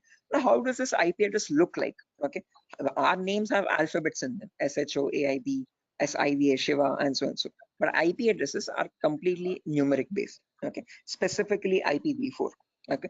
IPv4 are completely numerical or decimal addresses. Okay. It's a 32-bit address, first property. Now, what is a bit? A bit is nothing but the smallest data format. Okay. It comprises of either 0 or 1. Okay, and your IPv4 address is a 32-bit address. What I mean by 32 is that it contains 32 zeros and ones like these consecutively. Okay, and these 32 zeros and ones are divided into 4 equal parts. Each part is known as a octet. Okay, octa in the sense 8 bits. Okay, so you have 4 parts, it's 8 bits each. Okay, and each of this is known as a octet. In simple terms, it can also be called as a byte. Okay, and each octet or each byte is separated by a dot symbol. This is how computers know IP addresses to be like. Okay, this language is known as the binary language of zeros and ones, and your computers or information devices all communicate on binary language only. But for us humans, it's quite tough to understand binary. Okay, so we can calculate it now. If you're quite familiar, if you have some experience, you can calculate binary in your mind itself. But looking at it and understanding it's quite tough. Okay, so in today's class, we'll understand how we can convert any binary number to a human readable format, to a decimal number. Okay, decimal numbers are from 0 to 9. Okay, these are human readable, what we use regularly from day-to-day life. Okay, what computers communicate on is binary data. Okay, so today we'll understand how to convert binary data to decimal data and how we can range the IP addresses. Okay, before that, a quick introduction on data formats. As I've mentioned, 1 bit is nothing but a value of 0 or 1. When you combine 8 such bits, that becomes a byte. Okay, in simple terms, it can also be called as an octet. When you combine 1024 bytes, that becomes a kilobyte. Your textpad files, your contact applications and all these are in kilobytes of data. Okay, when you combine 1024 kilobytes, that becomes a megabyte. Okay, your PDF documents or your music files are in megabytes of data. 1024 megabytes becomes a gigabyte. Okay, your movie files or larger softwares are in gigabytes. 1024 gigabytes becomes a terabyte. Your hard disk is in terabyte storage data, and 1024 terabytes becomes a petabyte. We have never used petabytes until now. This petabyte data is usually used by cloud organizations. Okay, OneDrive, Google Cloud, blah blah blah. Okay, now let's understand how to convert this bit data or binary data into decimal data. Okay, so what I've done is I've taken down this first octet over here, 10101010, and I've written it down over here, as you can see, in an expanded format. Now to convert this, there are 2 simple methods. Method number 1 is there's two simple steps to it, not methods, sorry. Okay, there's one method only. okay, and with two simple steps. Okay, step number one is you write down the values from 2 to the power 0 all the way up to 2 to the power 7 from right to left. Okay, why specifically 2 to the power? Because this is binary data. You have only two possibilities, either a 1 or a 0. So first 2 power 0, then 2 power 1, then 2 power 2, then 2 power 3, then 2 power 4, then 2 power 5, 2 power 6, and 2 power 7. Let's write down the values for that. 2 power 0 is nothing but 1. Anything to the power 0 is always equal to 1. Okay, that is a mathematical rule. 2 power 1 is equal to 2. 2 power 2 is nothing but 2 into 2, which is 4. 2 power 3 is 2 into 2 into 2, that is 8. 2 power 4 is 16. 2 power 5 is 32. 2 power 6 is 64. And 2 power 7 is 128. Okay, now to convert this number, all you have to do is, just a second guys, let me open up Zoom so that I can draw on the screen. Give me a second.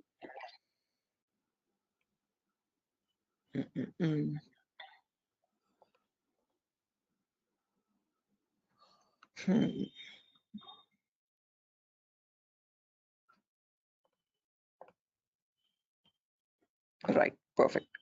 So when you want to convert any number from binary to decimal, first things first, you have to write down these numbers. Then you multiply the lower number with the top one and add with the next one. As simple as that. Multiply, add, multiply, add, multiply, add. This goes on till the last step. Okay. So firstly, 2 power 0 into 0. Anything into 0 is 0 itself. So I've written 0 over here. Then 2 power 1 into 1. That is 2 power 1 is 2. As you can see, I've written the value over here. Into 1 is the value itself, 2. 2 power 2 is 4. 4 into 0 again, we have 0. 2 power 3 is 8. 8 into 1, 8 again. 2 power 4 into 0, 0. 2 power 5 into 1, 32. 2 power 6 into 0, 0. And 2 power 7 into 1, that's 128. Now when I add all this up, 128 plus 32 plus 8 plus 2, that becomes 170. So when we humans read the number 170, the computer does not understand it like 170. It understands it like 10101010, something like on signal, off signal, on signal, off signal, on signal, off signal, on, off, like that 4 times. Okay. So is this clear, guys? Any questions or doubts up to this part? Like how we have converted this binary number to a decimal number? How we know that 170 is equal to 10101010? Any questions for anyone? Again, guys, if you have any questions or doubts, please feel free to raise your hand or let me know. You can interrupt me at any certain point. Okay, no issues at all. If you want me to repeat a concept also, please do let me know. I will repeat it as many times as you want. Okay. So guys, any questions up to this part? How we have converted this binary number to a decimal number? Shiva, Sujata, Bharati, Tripti, Vidyadhar. Who else is there? Hello. Biswajit, Chaudhary, Prasad. Hello. Yeah, Biswajit. Sir, you spoke about binary to decimal conversion. Sorry, decimal to binary conversion. Am I right? No, binary to decimal. I've converted Binary. this number 10101010 to So decimal number 170. all the numbers was converted into binary as a decimal. All the binary number is converted into decimal 170. Right.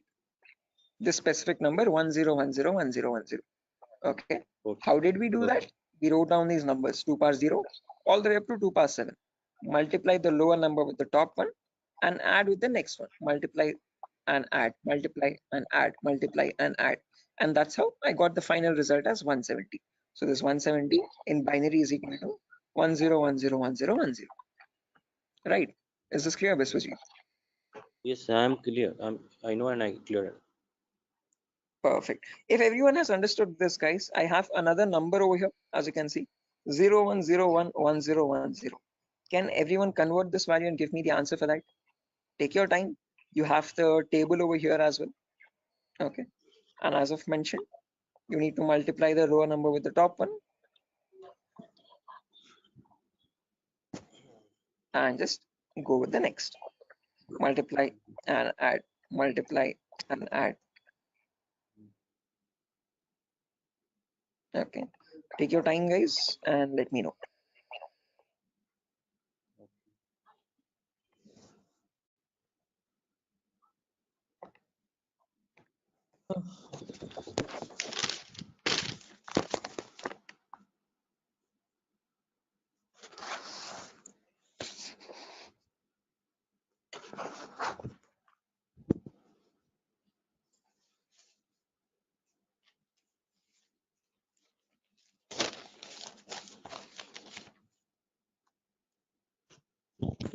Is it 90?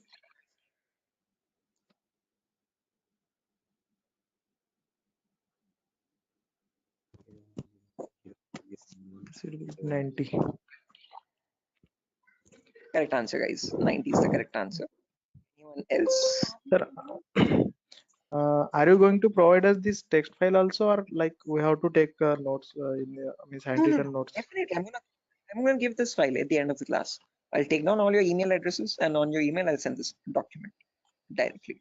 You don't need to take any separate notes, guys. I'm gonna send this document file. Just in case, as the class goes on, if you want to take down any running notes to note down any important points also, you can. Okay, but all these documents, all these notepad files will be given to you directly. Okay, so yeah, guys, I've received a correct answer from a lot of people over here. Again, as I've mentioned, just multiply the lower number with the top one and go on till the last. So this will be 2 power 0 into 0 plus 2 power 1 into 1 plus 2 power 2 into 0 plus 2 power 3 into 1, like that till the end, 2 power 7 into 0. Okay, to anywhere you have 0 over there, 2 power 0 into 0, just put that 0. 2 power 1 into 1, that's 2. 2 power 2 into 0, that's 0. 2 power 3 into 1, that's 8. 2 power 4 into 1, that's 16. 2 power 5 into 0, that's 0 again. 2 power 6 into 1, 64. And 2 power 7 into 0, 0. When you add all that up, 64 plus 16 plus 8 plus 2, you get the number 90. Anyone over here who has not got the number 90, guys, please do not feel shy. Again, if you're getting all the right answers, you're doing much great than me. In my first day, I could not solve this at all. Okay, I was a very dumb guy. So please, no shame in that. Okay, it's completely fine. Okay, because you need to get this concept very right in order to proceed with the further concepts. If you're failing at this one, it's gonna get a bit complex further down the lane. Okay, so any questions on this part, please do not hesitate to let me know. Okay, assuming everyone has got this right. With the other, yeah, exactly. The reason I'm showing you all this is to understand the range of IP addresses now. That's a great question. I was about to ask you. Again, I tell you myself, like in a real-time scenario, you would never have a necessity to convert a binary number to decimal or vice versa. But the reason why I'm showing you this is so that we can understand the whole range. So if you remember, I've told you, IPv4 addresses are 32-bit address. Okay, so in that 32-bit address, if I wanted to get the first IP address, all I have to do is put all zeros everywhere. Okay, now when you put all zeros everywhere, when you convert that, you get the final IP address as 0.0.0.0. Okay, but if you want to get the last IP now, you have to put all ones everywhere. Okay, in all the octets, I've put all ones. So when I convert that, now there will be 2 power 0 into 1 plus 2 power 1 into 1 plus 2 power 2 into 1 all the way up to 2 power 7 into 1. So that would be 1 plus 2 plus 4 plus 8 plus 16 plus 32 plus 64 plus 128. So that is how you get the number 255. Okay, so the last IP in the IPv4 range will be 255.255.255.255. You will never have a number above 255. The reason being, now you know, because when you convert from binary to decimal, the maximum number you can get is 255 only. So you can never have an IP address like 300.250 or 700.150, something like that. Okay, that's an invalid IP. Okay, whatever IP addresses you have, those numbers will always range between 0 and 255. Okay, is this clear, guys? Everyone, why only specifically 255? Yes, yes. Any questions to this part? Perfect. No, this is Now the maximum. Maximum. Yeah, guys, was Hello. someone asking a question?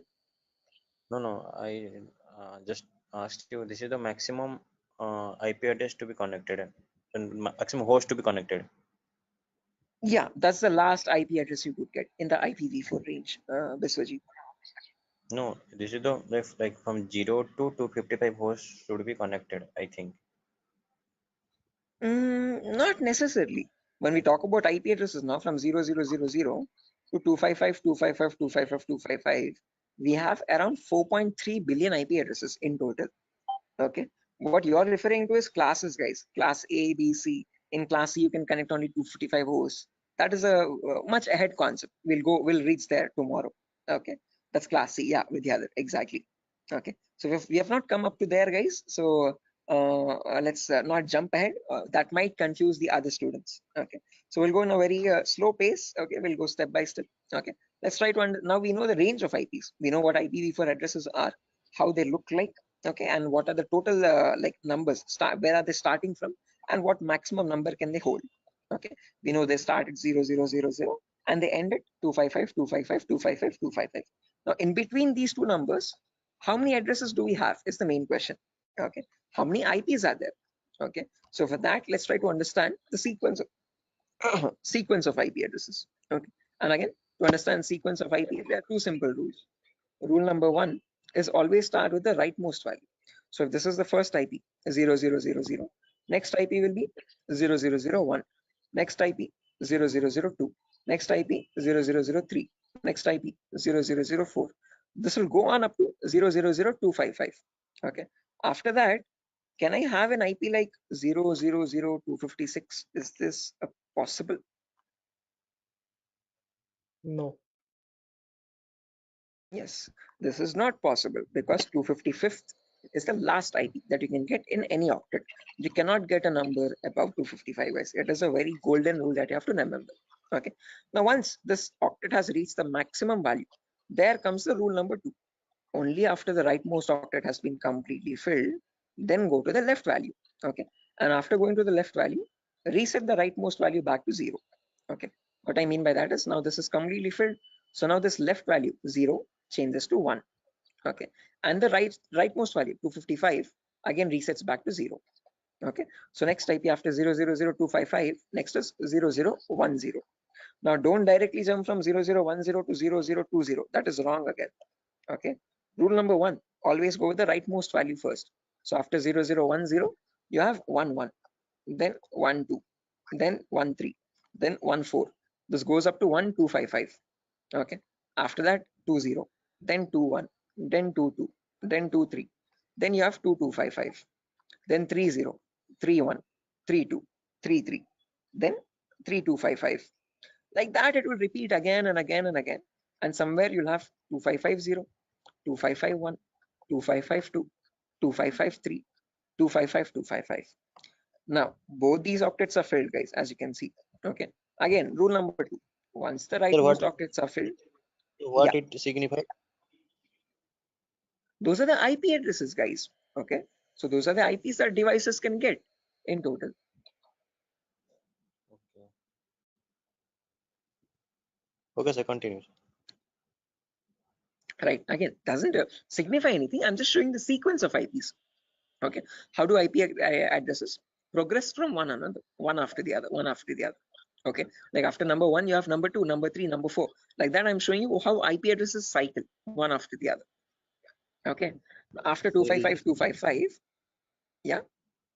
Is this class C or class B? This is the whole range of IP addresses. We have not come to classes, so forget that classes exist for the time being. Okay, I have not discussed what classes are. Okay, I have not discussed. I have not brought up the word class. Okay, so for the time being, just forget the word called class. When I come into it, then get reminded of it again. Okay, Biswajit, do not confuse yourself. I am right now just telling you how IP addresses progress from one after the other. Okay.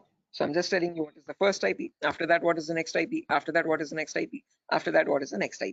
As simple as that. Okay.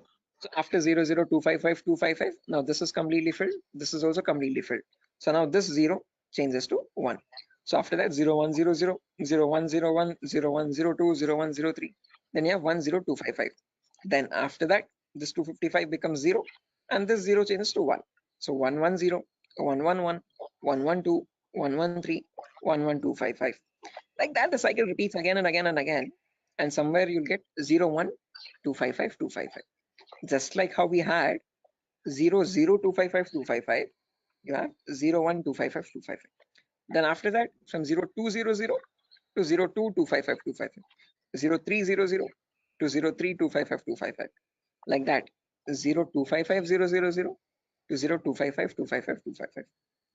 Now, whatever cycle repeated from the first IP 0 0 0 0 till the IP 0 255 255 255, same cycle again repeats from 1 0 0 0 to 1 255 255 255. Same repeats from 2 0 0 0 to 2 255 255 255. Same from 3 0 0 0 to 3 255 255 255. Finally, from 255 0 0 0 to the last IP 255 255 255 255. Okay, so all I'm showing you is the progression of IPs. How do IPs change from one after the other? What is the consecutiveness of IPs? Okay, so if you wanted to get the total number of IP addresses, you from 0000 till 255 255 255 255, it would be 255 to the power 4, because each cycle is repeating 255 times. So the total number of IP addresses would be 4.3 billion IPs. Okay, which is the number equal to 255 to the power 4. So with the other, yeah, the correct number of IP addresses would be 255 to the power 4. Hello, is that clear? Yes, sir. I understood something. Yeah. Okay, guys. Until this point, any questions, guys, for anyone? Again, do not get confused, guys. This is just to show you the sequence of IP addresses. In a real-time scenario, you would not need that anywhere.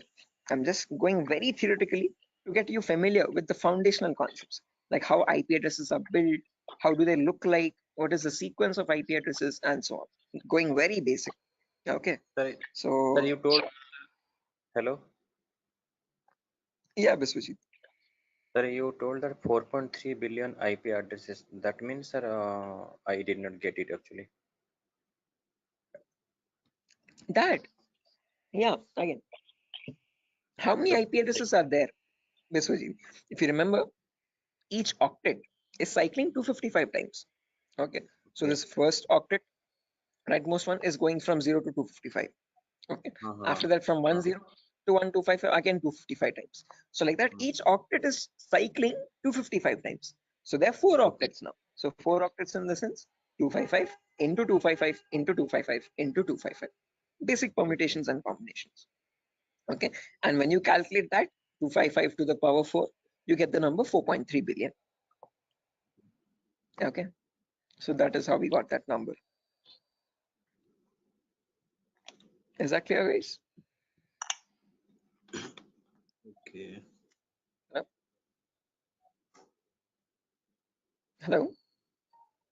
Yes, sir. Yes, sir. I understood. Right. Perfect, guys. Now, my question to you guys is, in today's world, in the era of 2022, are 4.3 billion IPs sufficient? No. No, sir. No, sir. Definitely. Right, correct. Because the population itself is around 8 billion people, right? Close to 8 billion or 8.5 billion. 4.3 billion IPs are nowhere sufficient at all. Okay. Again, each person might use multiple devices in the network also. Okay. So that is why, to come up as a solution, they made these IPs into 2 different parts. Okay. Solution number 1 was they divided these IPv4 addresses into again 2 categories. One, something is known as public IPs, and there's another category called private IPs. Okay. This categorization, okay, or division of IPv4 into public and private IPs is known as NATing, network address translation.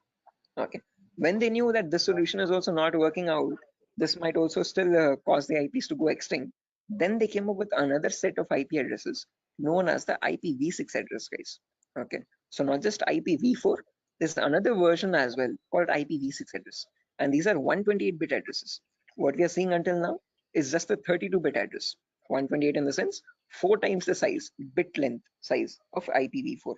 Okay, but in that you have trillions and trillions of IPs. Okay, not billions, but trillions.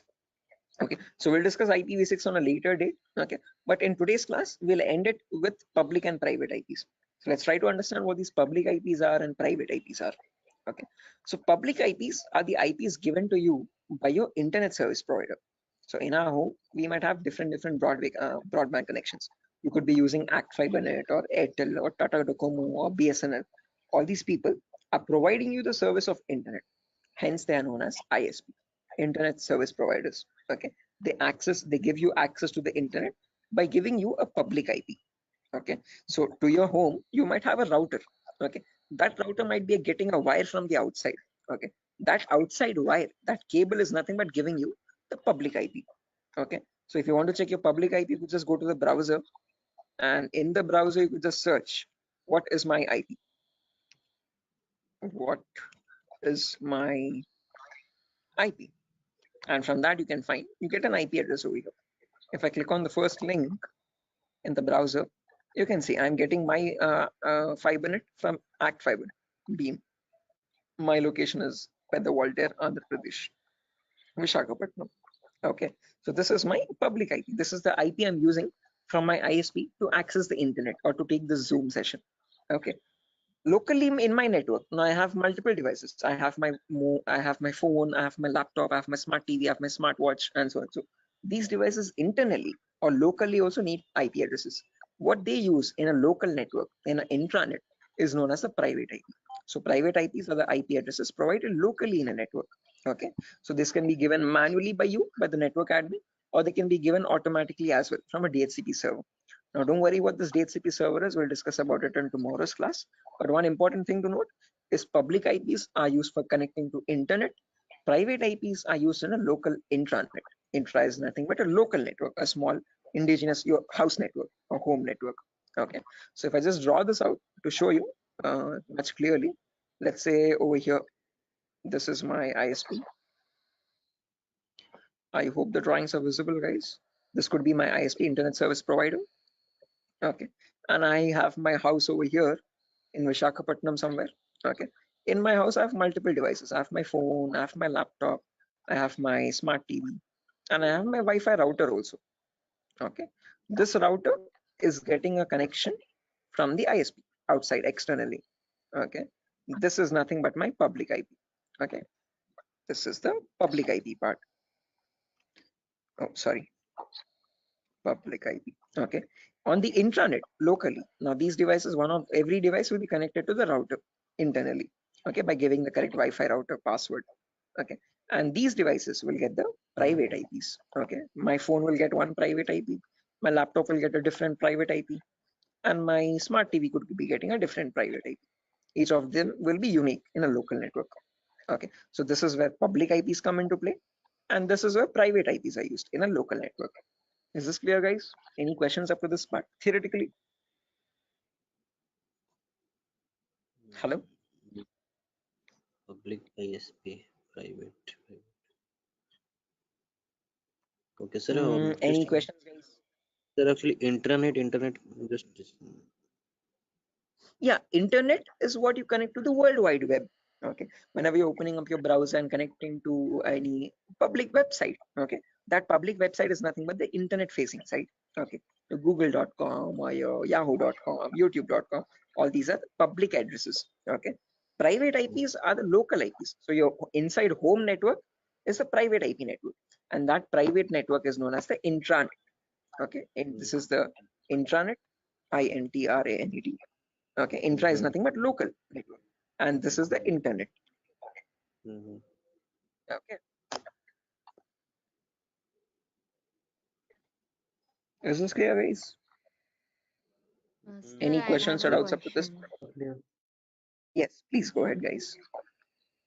Sir, why they have been given private IPs? Like they are also connected with internet somewhere around.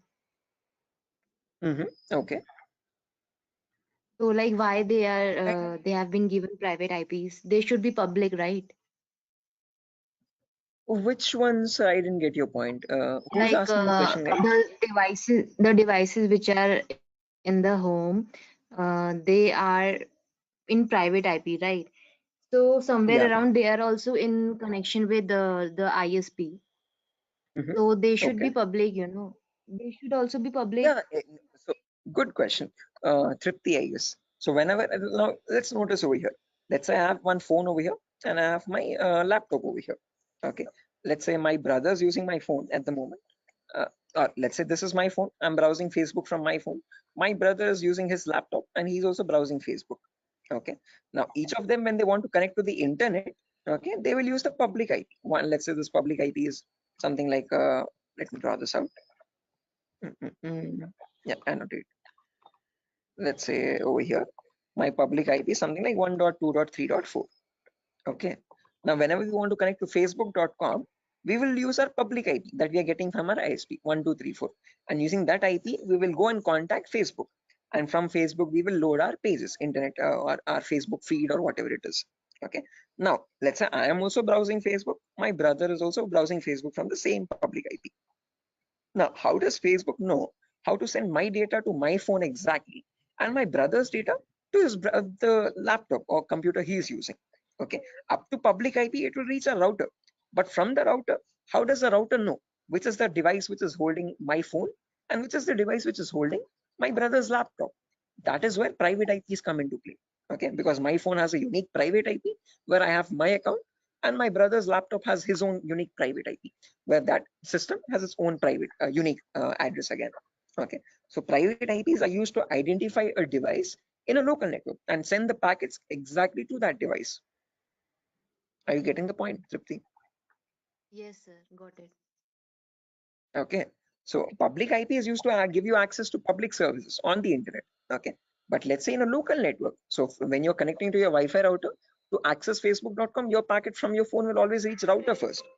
From the router, so sorry for that, from the router it goes to Facebook server, public server. But when it is coming, when the response is coming back, it comes to router with the public IP.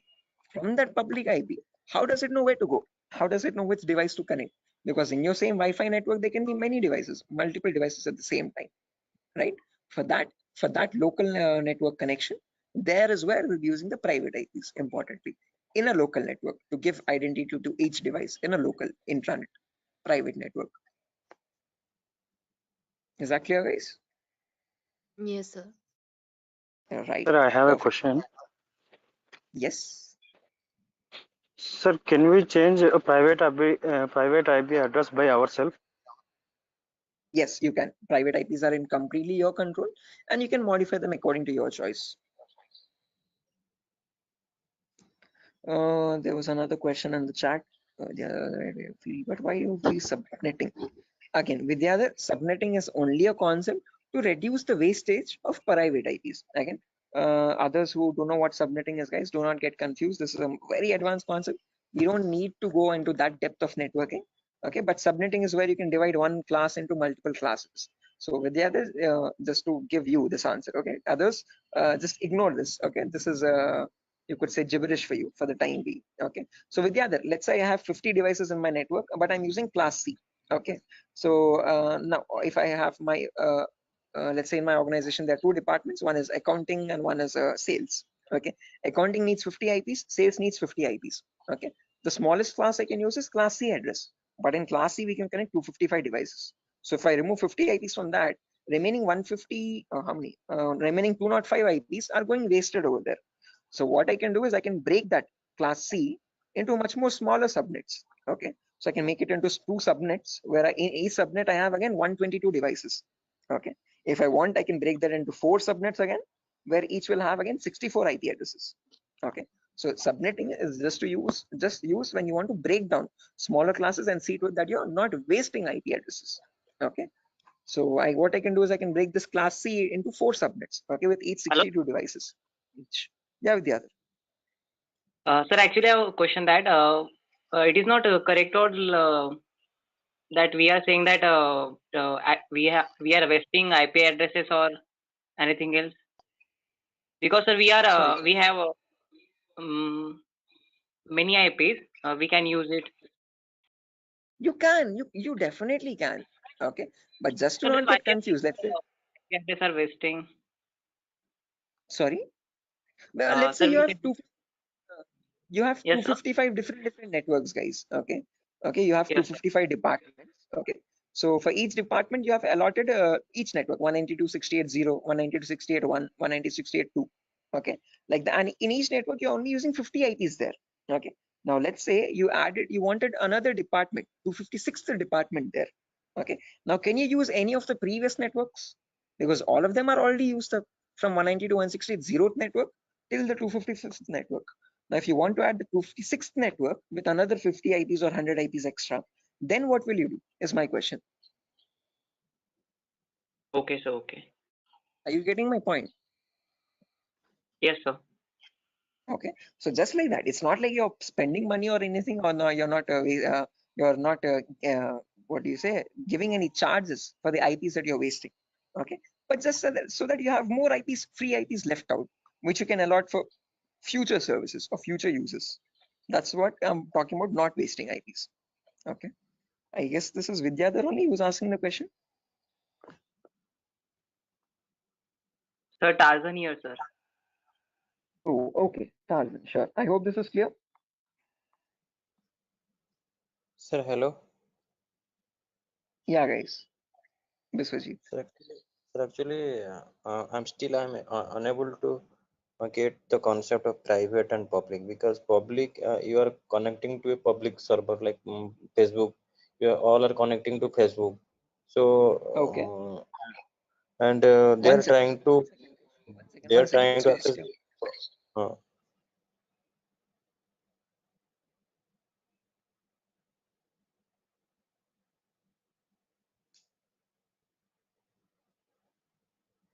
Stay on hold. Just give me 1 minute, guys. I'm so sorry for that. Biswajit, just give me a minute.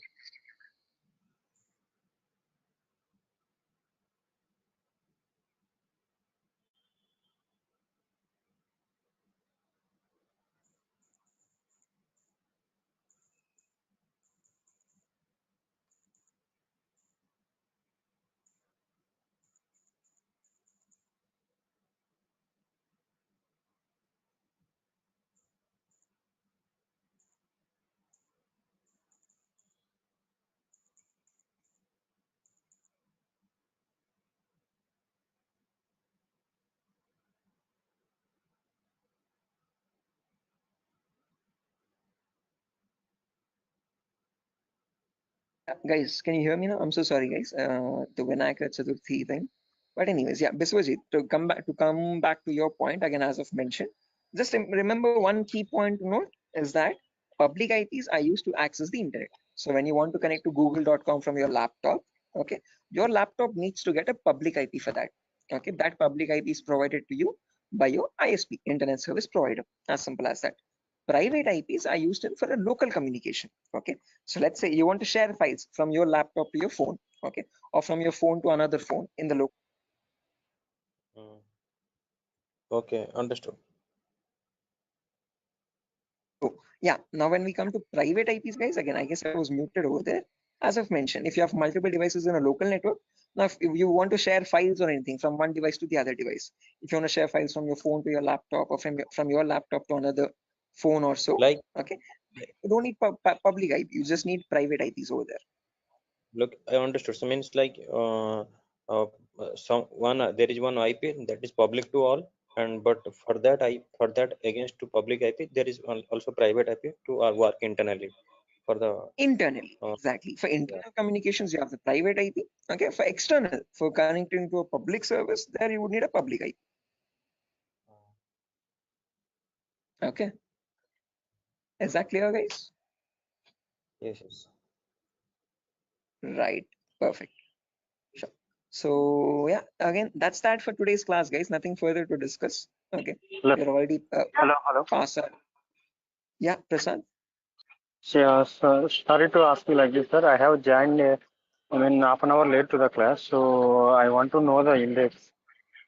No worries, Prasad. I actually myself started the class 20 minutes late today, so I'm pretty sure you haven't missed much. Okay, but let me share the index as well, just since you have asked.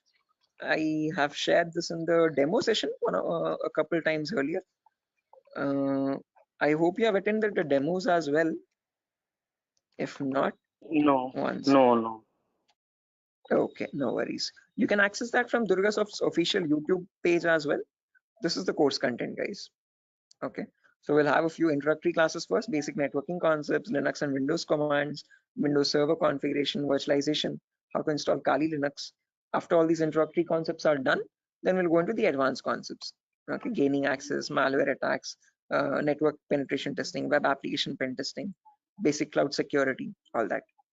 Okay, so if time permits, Prasad, please go through the YouTube demo tutorial so that you have a much better picture. In the demo, I've explained what are topics I'll be discussing in the course, what we'll be learning out throughout the course.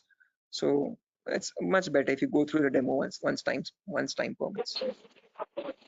Okay, thanks for sharing information. Sure, definitely, guys. Again, guys, I'm gonna end the session over here for now. Before I end, I want all your email addresses. Can you please drop it in the chat box so that I can share this notepad file with you? You can go through the notepad file when time permits. Okay. And in tomorrow's class, again, I'm gonna be starting the class sharp at 8 o'clock tomorrow, guys. So sorry for the delay today, but tomorrow there won't be any delay at all. And yeah, someone asked me. Sir, I sent my email ID. Yeah, sure. I've seen that, guys. So please just drop your email in the chat box over here, and from there I can just add the notepad file. Chat box. Sir, organize the chat box. I have already sent my email ID. Sure thing. Nice.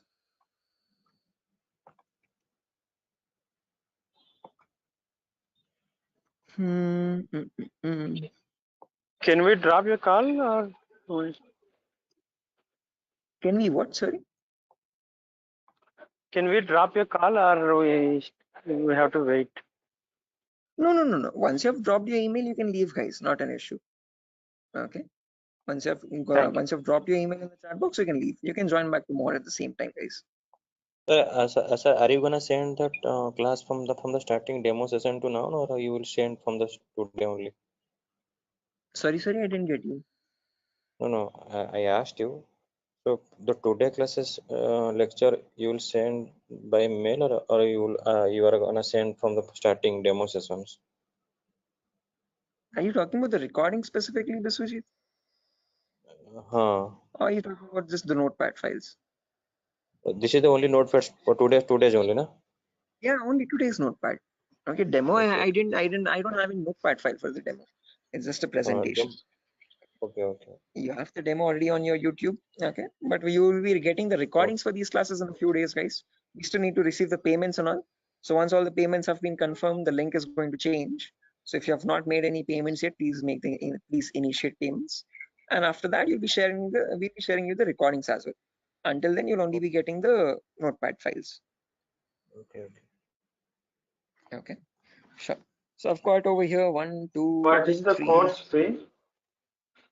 It's 8,000 rupees, guys. Oh. Okay.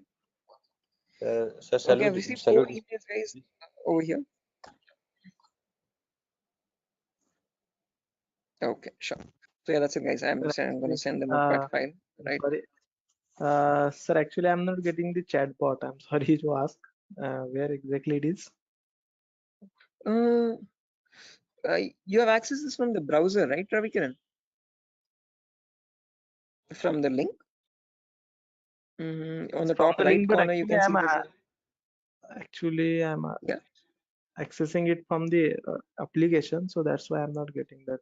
I think. Okay. On the top right corner, do you see some blurred space or blank or dots or something? Top right corner, top left corner. Anywhere. Sorry. Just a second. Do one thing, Ravikiran. Just spell out your email. I'll note it down. I'll write it down. Yes, Deshmukh. Deshmukh. 1 second. Yes. Deshmukh. RGD. R for rabbit, G for goat, and G for goat. G, okay. G for goat. D. Okay, D. Yeah. @gmail.com. Perfect. Okay. Thank you. Okay, guys. Right. So yeah, that's that, guys. Nothing further. I've received 5 emails, and on those 5 emails, I've sent the notepad file. You can access them. And tomorrow's class will continue from where we left off. We'll discuss much more in detail about these private and public IPs. We'll discuss what these classes are, class A, B, C, D, and E. And we'll discuss what DNS and DHCP servers are. Okay. So yeah, that's it, guys. Nothing further. I'll exit the session, and I'll see you tomorrow at the same time. Okay, at 8 o'clock. Okay, sure. Bye bye, guys. Bye. Bye, guys. Thank you, sir. Thank you, guys. Bye bye. Have a good day tomorrow. I'll see you soon. Thank you, sir. Good night. Good night. Good night.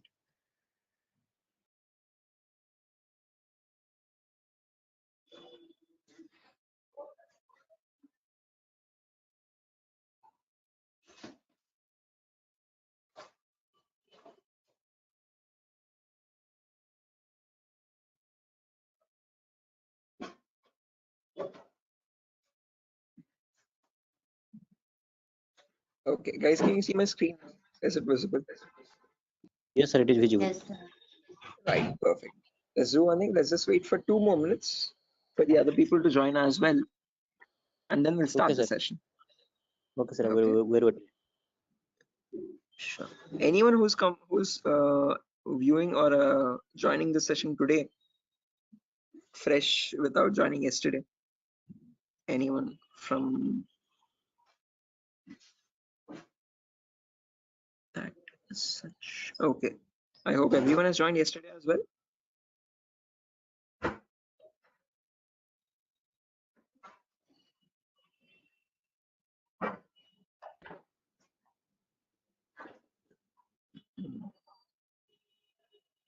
Oh, Anand, this is your first class. Achha, achha.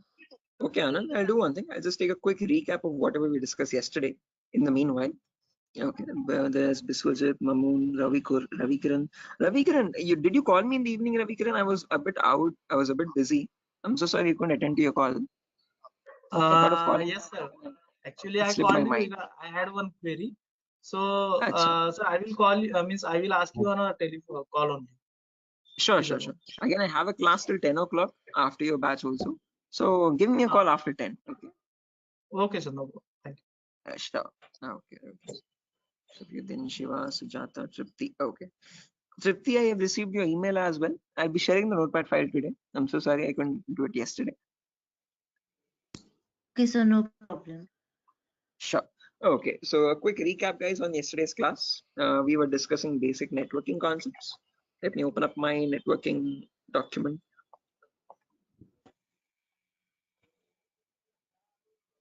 Yes.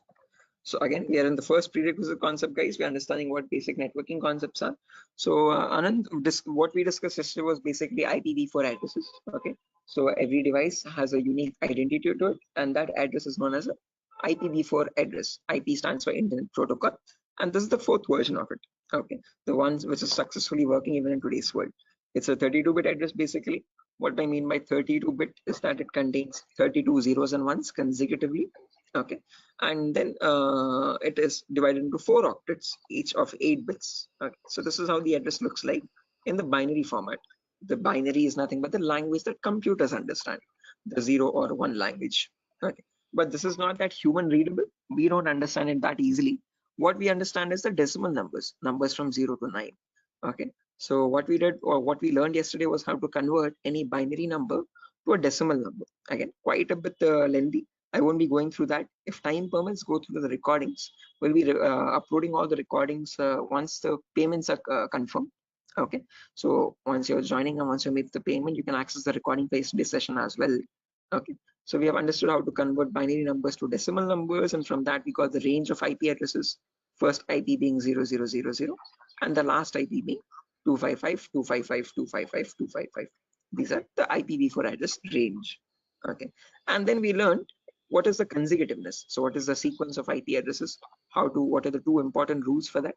And then we have seen how many IPs are there in total, 4.3 billion IPs. So where we ended the class yesterday was we learned that these 4.3 billion IPs are divided into 2 categories, public IPs and private IPs. Okay, so this is where we worked up to, guys, in the last class. Okay, so we have to continue from here onwards in today's. So yeah, this is the new thing. Okay, so let's get started, guys, without any further ado. So if you remember yesterday, as I've mentioned, there are 2 categories, public and private. Okay, public IPs are the IPs given to you from the ISP, internet service provider. Okay, whatever ISP you have at your home, Act Fibernet or Airtel or Tata Docomo or BSNL, these all companies are known as internet service providers. They provide you or they give you the service of internet. Okay, so whenever you want to access a website, okay, which is on the internet facing side, you always need a public IP on your system. Private IPs, on the other hand, are for intranet, for local communications. Okay, so in your device, in your network, if you have your phone, your laptop, your smart TV, your smartwatch, and so and so, if each of these devices want to communicate with one another, they have to have their own unique identities. Okay, and that local unique identity is known as a private. Okay, now if you remember, I've told you that there are two categories only, but there's one more categorization. All these 4.3 billion IP are again categorized into 5 classes. Okay, why classes? I'll explain that very shortly. Okay, but just to understand, as I've mentioned, there are 5 classes. Let me draw it out and show you. Just a second, guys. Shall we write something or you? No, again, if you want a running notes, you can write side by side, guys. Okay, as I'm teaching. But if not, as I've mentioned, just like yesterday, I'll be sharing the same recording notepad file. So I've already shared the notepad file with a lot of students, whoever gave me their email addresses yesterday. If not, I'll share again. Okay. So yeah, I was telling about 5 classes, as I've mentioned. So this is how your classes are categorized. So if I take this whole big box over here, I hope the drawings are visible, guys. Let's say this whole huge box is my IPv4 addresses, the whole IPv4 range. Addresses. How many addresses do we have in total?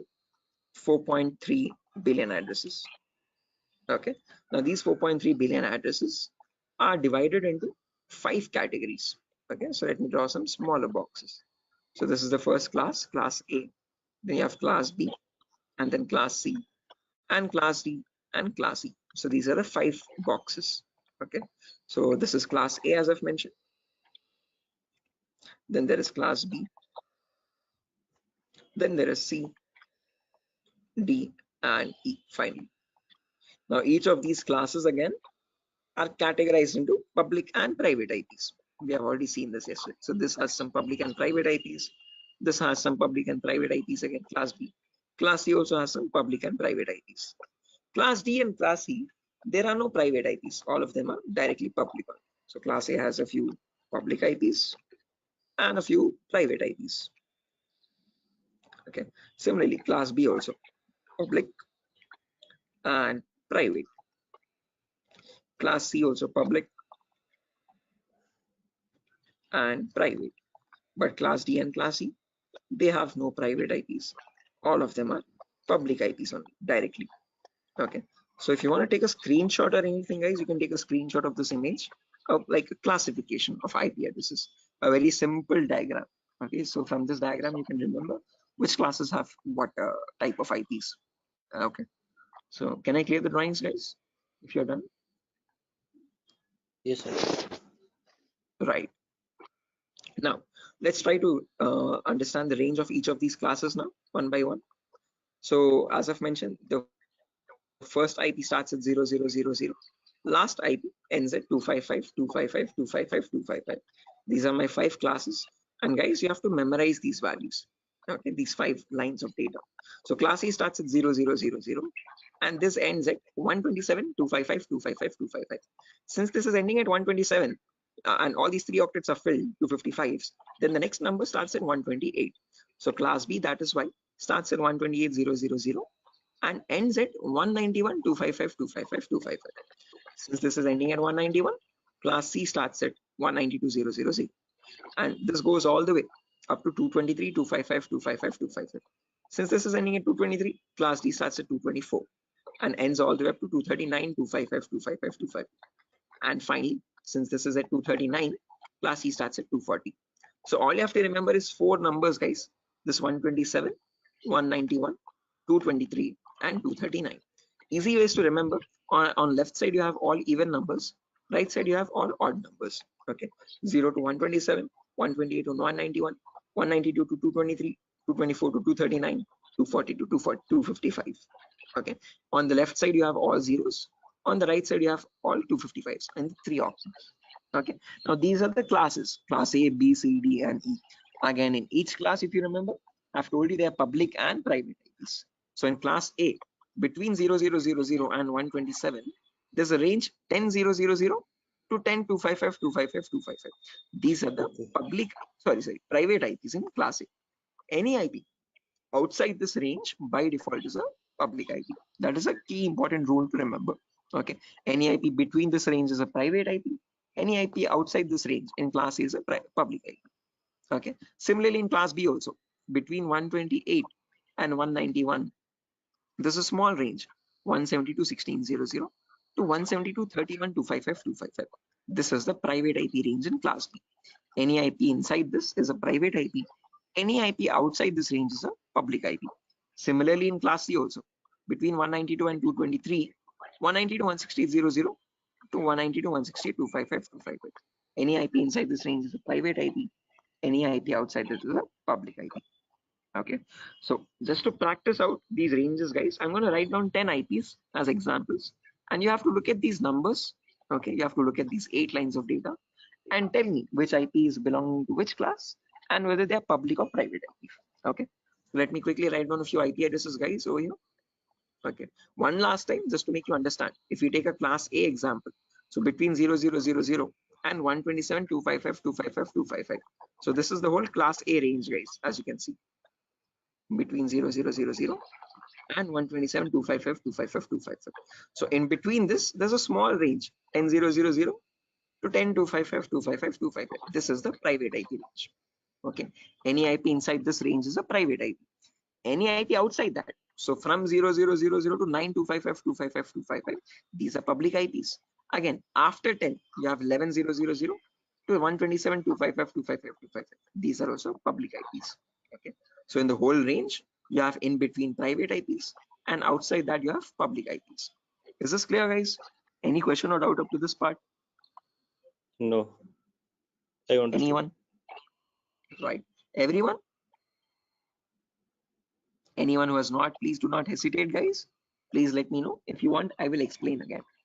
Anyone who wants me to explain this again, guys, who has not understood this?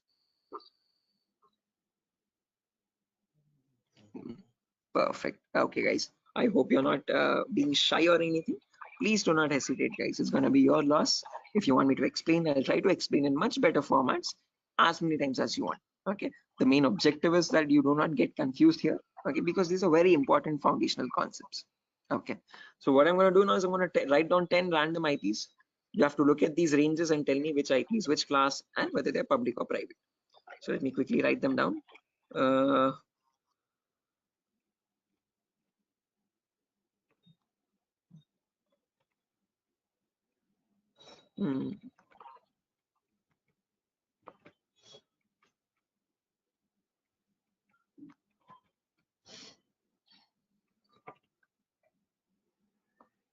Sorry.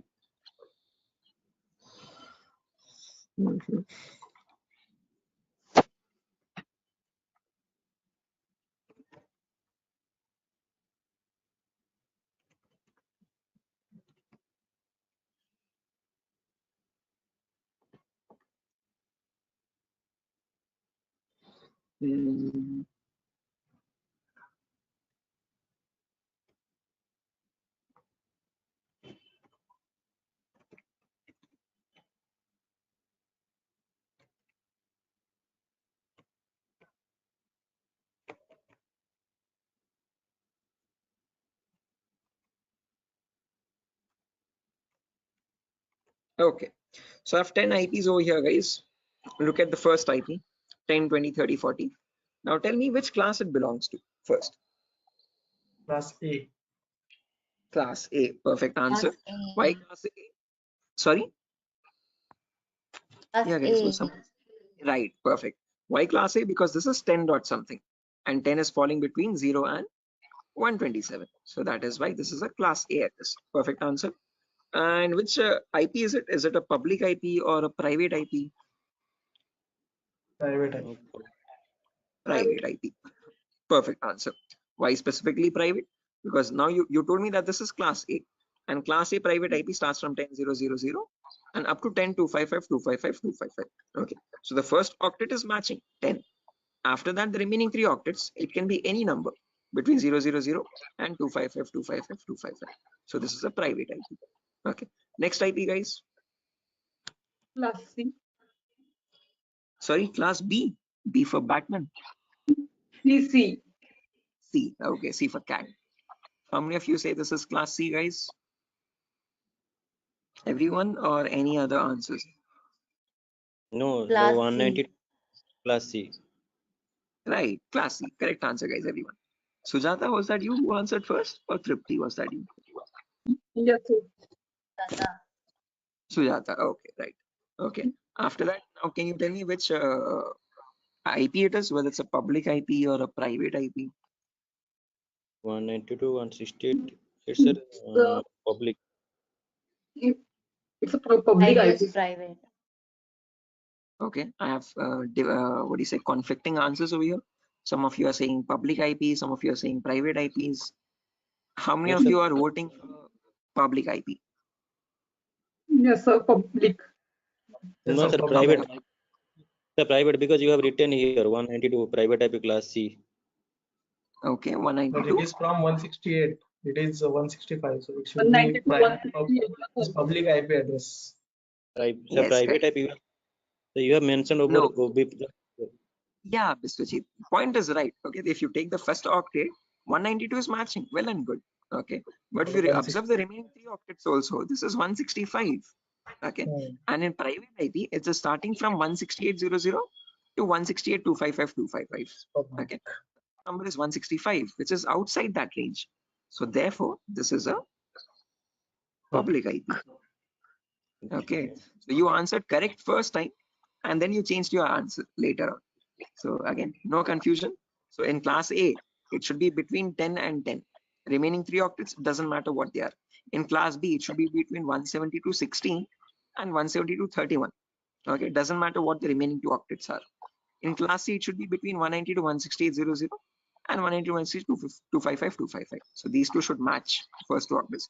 Remaining 2 doesn't matter what they are. These 00, 255, 255 doesn't matter. Okay.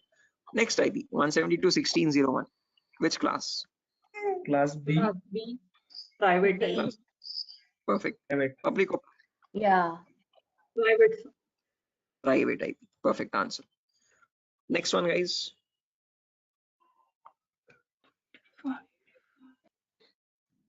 It's the class Class D. E. Public. Class D. D. Okay, D. Public or private? The public. There is no private in class B, right? Right. Correct answer. So in class D and class C, there are no private IPs, guys. There are only public IPs. So therefore, this is a public IP. Next one. Class A public. Class A. Class A Class public. public. Are you sure this is public, guys? Class A public. Yes, sir. Yes. Right, correct. Public IP, because this is 11 dot network, and 11 is outside the private IP range. Perfect answer. Next one, 192.168.1.5. Class Class C. C. Class C private. Class C, private. Correct answer. Class C, and then private. Next one, Class B. Class B. Class B Private. public. public. Perfect. Why specifically public? Because this is 172.45. Okay. Private is from 172.16 and 172.31. And this is 45 inside the range. So that is why this is a public IP. Next one. Class B public. Class B public. Class B public. Perfect. Next one. Class D public. Class D. Class D. D. Public. Correct answer. D. Public. Okay. Last IP. Class C public. Class C public. Correct answer. Okay, so what you have done over here is a great job, guys, by looking again, all the answers are right, no issues anywhere. Initially a couple people stumbled here and there, but no worries, you have got this concept right. I hope everyone has participated in this and answered it. If you have not participated as well, I hope you are getting it in your mind right at least. Anyone who has not understood anything out of these? Is it still gibberish for anyone who is not able to make out like what is happening over here? Anyone as such? Please do not hesitate to answer, guys. This is a completely new concept. Okay.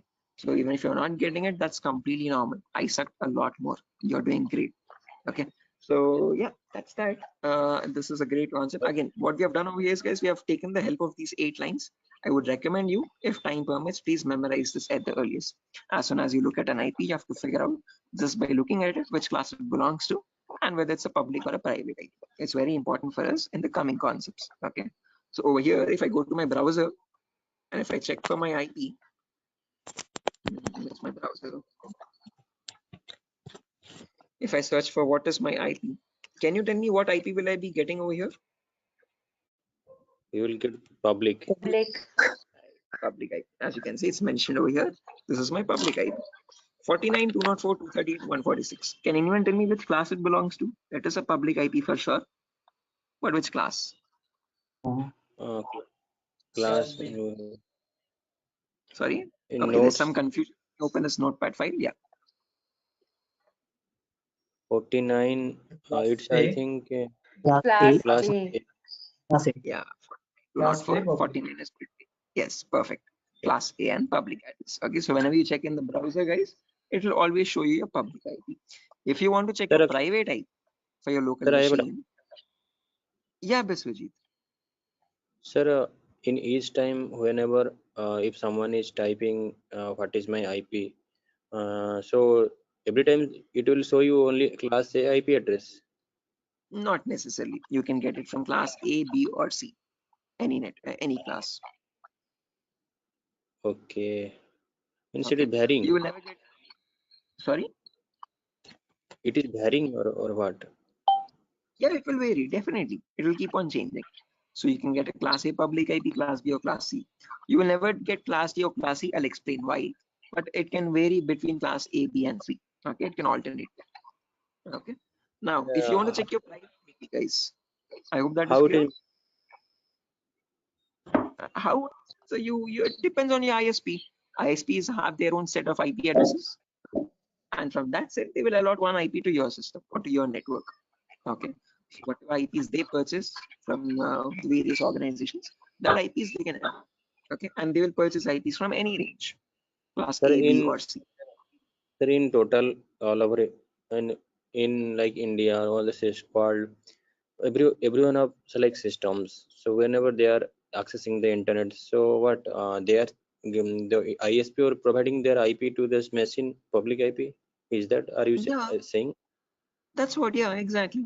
So wherever you're accessing internet from, every internet connection needs definitely compulsorily a public IP. Okay, so in my network, if I have 100 devices, all of these 100 devices will have the same public IP because they're connected to the same router in my home. Okay, because the router is from where the ISP is giving me a line, and in that line I get the public IP. So these 100 devices will have different private IPs, but the same public IP. So actually, sir, my question is like I am using the internet through my mobile. My mobile have Jio internet or Airtel internet, so I'm accessing through my internet from my mobile. So Airtel, so like my mobile have also IP address. So so that I was just little confused. Definitely, your mobile will also, when you're using the Airtel SIM card, that SIM card is where you'll be getting from that SIM card a public IP. That SIM card is in direct connection with your ISP over the wireless network.